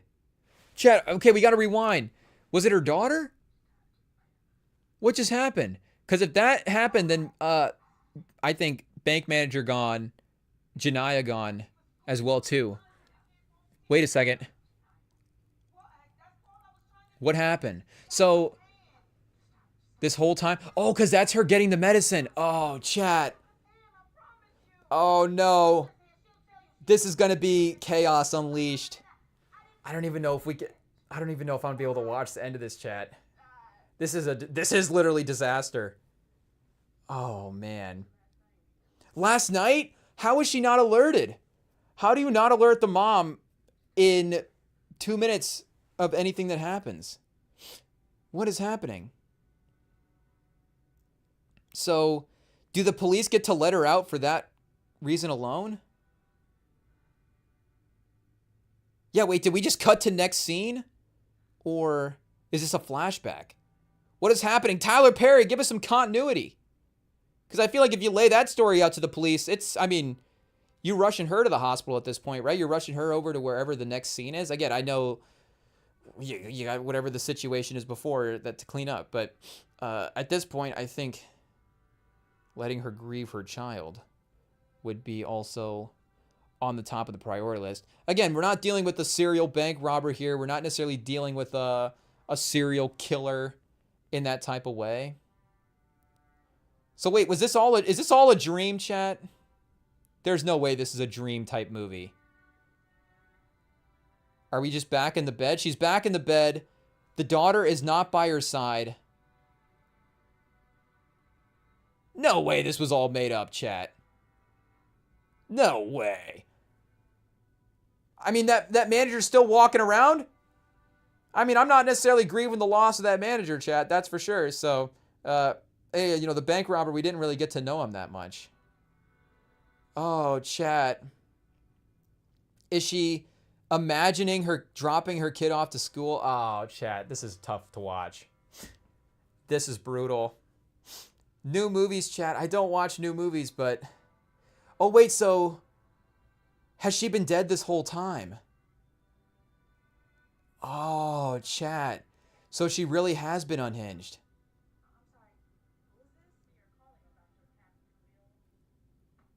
We gotta lock in just to see what's happening at the end of this movie, chat. Oh, and then she was faking the whole time about her daughter's school even being on the line, chat. Faking to the manager. The police are at the door at this point, ready to break in. I think they're probably just gonna, the FBI guy is probably just gonna take her out of her misery right now, chat. But, oh no. I mean, they make it really easy to be like, yeah, I mean, you know, you get to go be with her daughter, but what happens next, chat? Tyler Perry! You can't pull at our heartstrings like this. Medea! Where's Medea? Does Medea get to make us pop in and make us laugh at the end here? Oh my goodness, people. The baby's dead? Oh, the bank manager's known the whole time? Chat! Where are the Kleenex, chat? Hey, yo! Oh, chat, the emotions. Poor Taraji P. Henson. This really is a bad day. Oh, is that the bomb? Oh, that's the police. They're entering the building. Oh, chat, clear. Are they going to be guns of fire? And is there... Oh, through the ceiling. They're really bringing in the whole force. Taraji P. Henson, don't start firing. Please just go to the ground, Taraji. Make it out okay. Oh, every laser in the city is pointed at her right now. Hands in the air. If they would have started firing, it would have happened now. Taraji. Oh, there's one shot. Taraji down. Oh, chat. She wasn't going to make it out alive. One shot. The bank manager is... I mean, you cash the minus 210 on the make it out okay odds, chat, but... Hey, yo. I mean, they really had grown close as friends in that moment. Chat, I don't know if there's some procedural errors here. Again, you know, she is sort of a killer on the loose in a way, but... Are we flashing back in time? Tyler Perry, can we get the timeline straight here? What's going on? It's too confusing! Oh my goodness, chat. Straw! What is this movie? Tyler Perry, Taraji P. Henson, what is this? Is this an alternate? The bank manager leads her out? Which one is it, chat? We're going to have to go back to the Wikipedia just to see which version of this movie actually happened. Tyler Perry with a little choose your own adventure? So do they just get to walk out? Put your hands up. You know, unfortunately, we're in a tough situation here, but there is a peaceful way to surrender and get out. Hey, yo, chat. So game 2 of the NBA Finals was one thing. I don't know what was more riveting, chat. Game 1 of the NBA Finals of this movie. Hey, yo, this is why the NBA is having a problem, because Tyler Perry is writing scripts better than the NBA is writing at this point. Does Tyler Perry need to become an NBA writer? Tyler Perry, what should season 2025-2026 of the NBA look like? How can we get Taraji P. Henson involved in a storyline for 2025-2026? So is this actually what happens then? They give themselves up, surrender, walk out backwards, and everything's good to go? The officer makes the arrest, and everything's okay? I mean, that's a much better ending. So what was the whole point of that scene, chat? Tyler Perry just had to get us wrecked at the end. Ayo, pause. What was the point of just killing off Taraji P. Henson for no reason? An alternate timeline. What was that? What was that? Okay, chat. Back to the plot. Is a dream sequence of the day? What just happened? Is that how she, like a trauma sort of dream about everything that was going on? Okay, chat. They robbed the bank. They disable the cameras. Teller secretly writes a note revealing the supposed bomb, which is the science project. After the FBI storms. So the NBA storming the bank would be a much different movie. But the FBI storms the bank. Tear gas is fired. Janiyah is seemingly shot. However, this too is hallucination. Okay, yeah, so just hallucination. In reality, Janiyah peacefully surrenders Detective Raymond and Nicole by her side. So is that it, chat? Boom, perfect. The end of the movie. Yep. That's the last sentence on the old plot there, chat. So to be honest, I'm actually, I'm much glad, much more happy she did make it out okay. You know, again, tough day, chat, to say the least. Like, there is some sort of like, they definitely set her up to kill her off by the end of that. That's for sure. But she's okay. The bank manager makes it out okay. Again, really the only people that die are the grocery store manager that was somehow so mean in 30 seconds that we're not grieving him, and the bank robbers that bursted in and, you know, got themselves. You play the dangerous game, chat. Sometimes it's gonna happen. You know, speaking of the heist scenes that we just watched beforehand, De Niro in Heat, like, not everybody makes it out, chat. It is what it is. Do we just poke around that Surreal God movie real quick and just see what's up? Do we go double stars on Straw? Hey, yo, chat. I gotta process that ending. That's gonna be like, how does that hold up on the rewatch, I think, as a plot point? Because, you know, it's really effective the first time you watch it, and I think it'll probably just work in general. But like, how emotional you're like, no, and she dies after all of that. I mean, and you forget, you know, she's still living in a world without her kid, like, it's tragic. So she's hallucinating, like, for how long then? How long has she been hallucinating the kid? I guess they said the kid died last night. So did she have just one whole day then of just hallucinating? And that's what that day was, just the whole day, just, you know, mixed up with hallucinations and real life events. You know, speaking of hallucinations, chat, is this real, or are we hallucinating this Surreal Gone KO movie? I think it's real because they're pretty on the nose. They're calling it KO. So they could have called it a lot of things. Again, it's speaking of hostages, chat, it does seem like this is in the similar vein for that type of movie. Let's see here. Is this even going to give us similar results?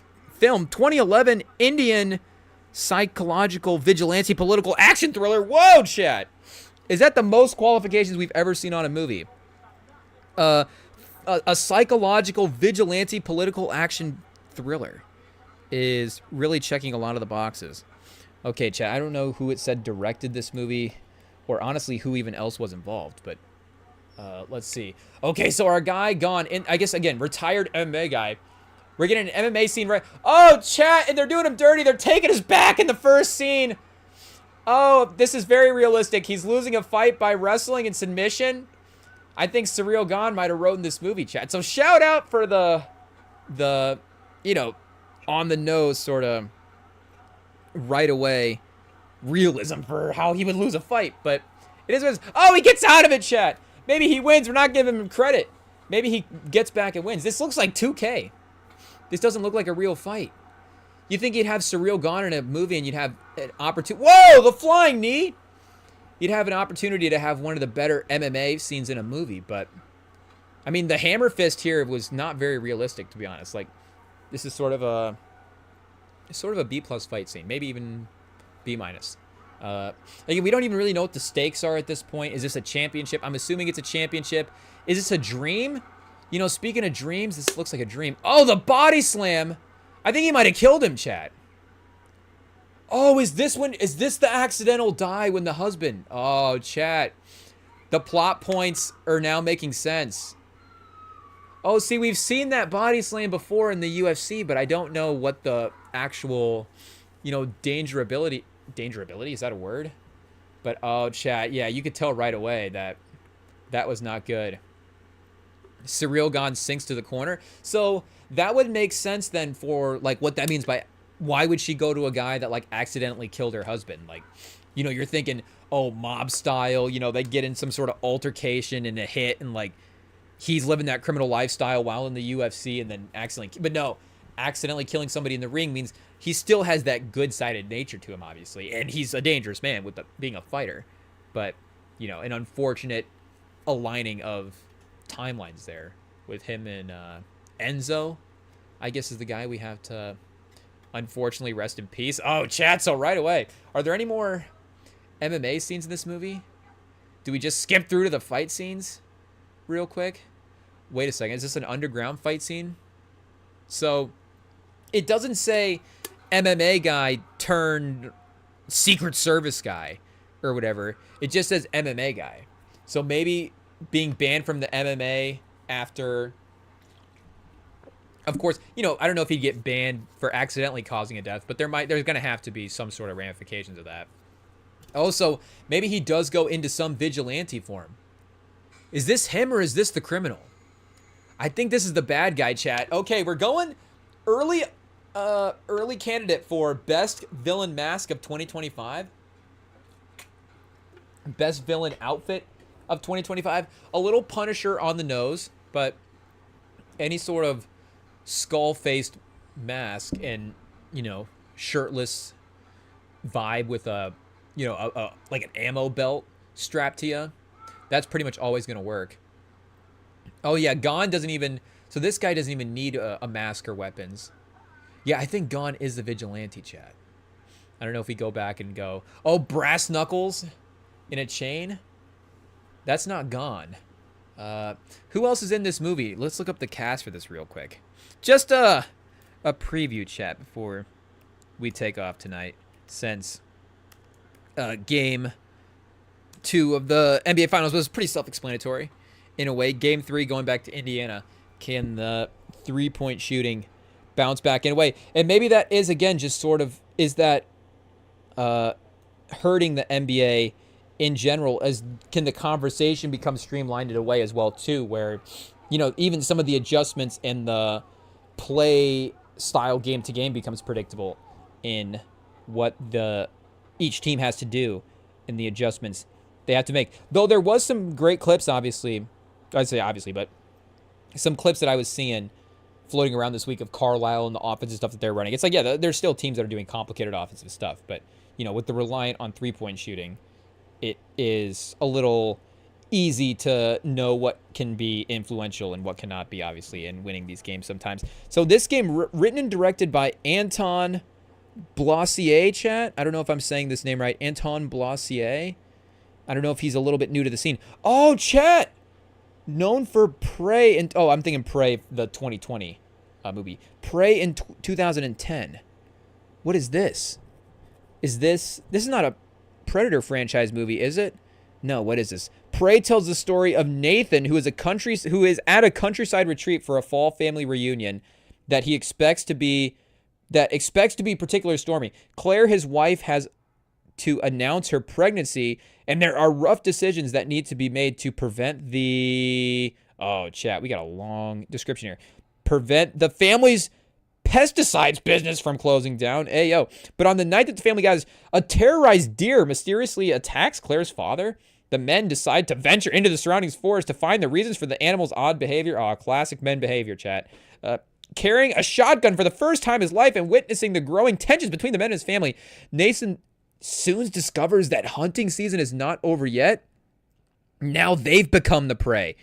making the film. So they're going to be hunted by a demonic deer, essentially, or something worse than that. So, of course, the family goes out and gives the new kid the shotgun. There's a whole family of, testosterone-filled cousins and stuff hanging out, and uncles, ayo. But let's just give the new kid the shotgun and let him carry that around. Yeah, these guys look like they're up to no good, chat. And speaking of guys not making it out of movies, whoever the men were that it said in that were definitely not making it out as well. So, not a bad concept for a movie there. Let's go back to our guys' page as well, too. Because Tyler Perry, again, new movie, fun stuff, Taraji P. Henson, but not necessarily somebody we could say is a newer person we're keeping our eye on. We kind of know Tyler Perry's name pretty well at this point, but this guy, and going back to 2010 is not like he's new to the scene, but I mean, you can see he's only got what? Oh, excuse me, chat. 5 movies on here. 1, 2, 3, 4. This is his 4th movie because we've got Totems for 2 episodes directing that, and then the Far Cry Experience, a TV miniseries back in 2012. Also a writer for several projects as well, too. I guess for most of the projects that he's a writer-director. I guess makes sense for what we saw for that.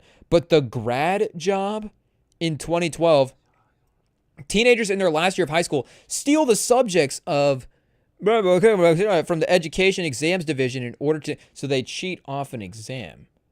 An exam cheating comedy could be an interesting watch. Remy, Nobody's Boy, chat. His best movie, but the 10-year-old orphan Remy is taken from his adopted mother by a traveling musician, Vitalis. Learning the difficult life of an acrobatic and a singer, Remy's journey across France unveils friendships, support, and the secrets of his origin. Oh, so he's probably got like some magical powers that we don't know about. What is this, like a PG-13? What is this French streaming service, chat? The France channel. I kind of want to download that app and just see what's on the France channel. Hey, yo.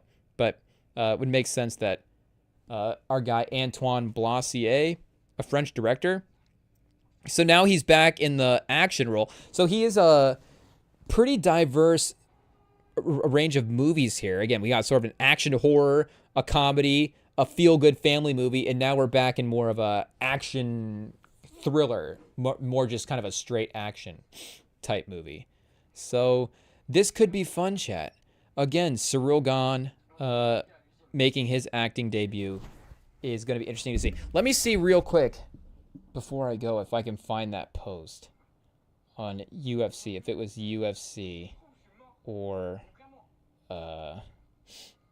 just somebody else here. Real quick, chat. Let me see if I can find this. All the highlights from Marab winning last night. Shout out. But yeah, it might just be lost in the shuffle at this point. It is what it is. Okay, chat. So, it is what it is. We'll check it out, and we'll report back for Game 3 of the NBA Finals. But that will be live here. Oh, chat. We're not leaving this early. At least we waited till the end of the live stream to accidentally close out of all the graphics this time. But let us see. Is the next game Tuesday or Wednesday? I'm assuming they get a 2-day break before... especially with the travel as well, too. Because you get a 2-day break from just Game 1 to Game 2 both in OKC. But they would have... Yeah, so Wednesday is Game 2. So I guess we'll be back Tuesday and then Wednesday. IT, check the schedule and see what it is. But I guess, stay tuned on the YouTube. We will be back sooner rather than later, hanging out, of course. And the live streams can go up on the podcast feeds afterwards if you want to check them out there. And the messages are open at Rem and Sam on Instagram if you guys want to give us a DM, shoot us a little message over there as well, too. So that'll do it for tonight's episode. Like I said, yeah, stay tuned. We will be back, and we will see you all later. Thank you guys for hanging out again.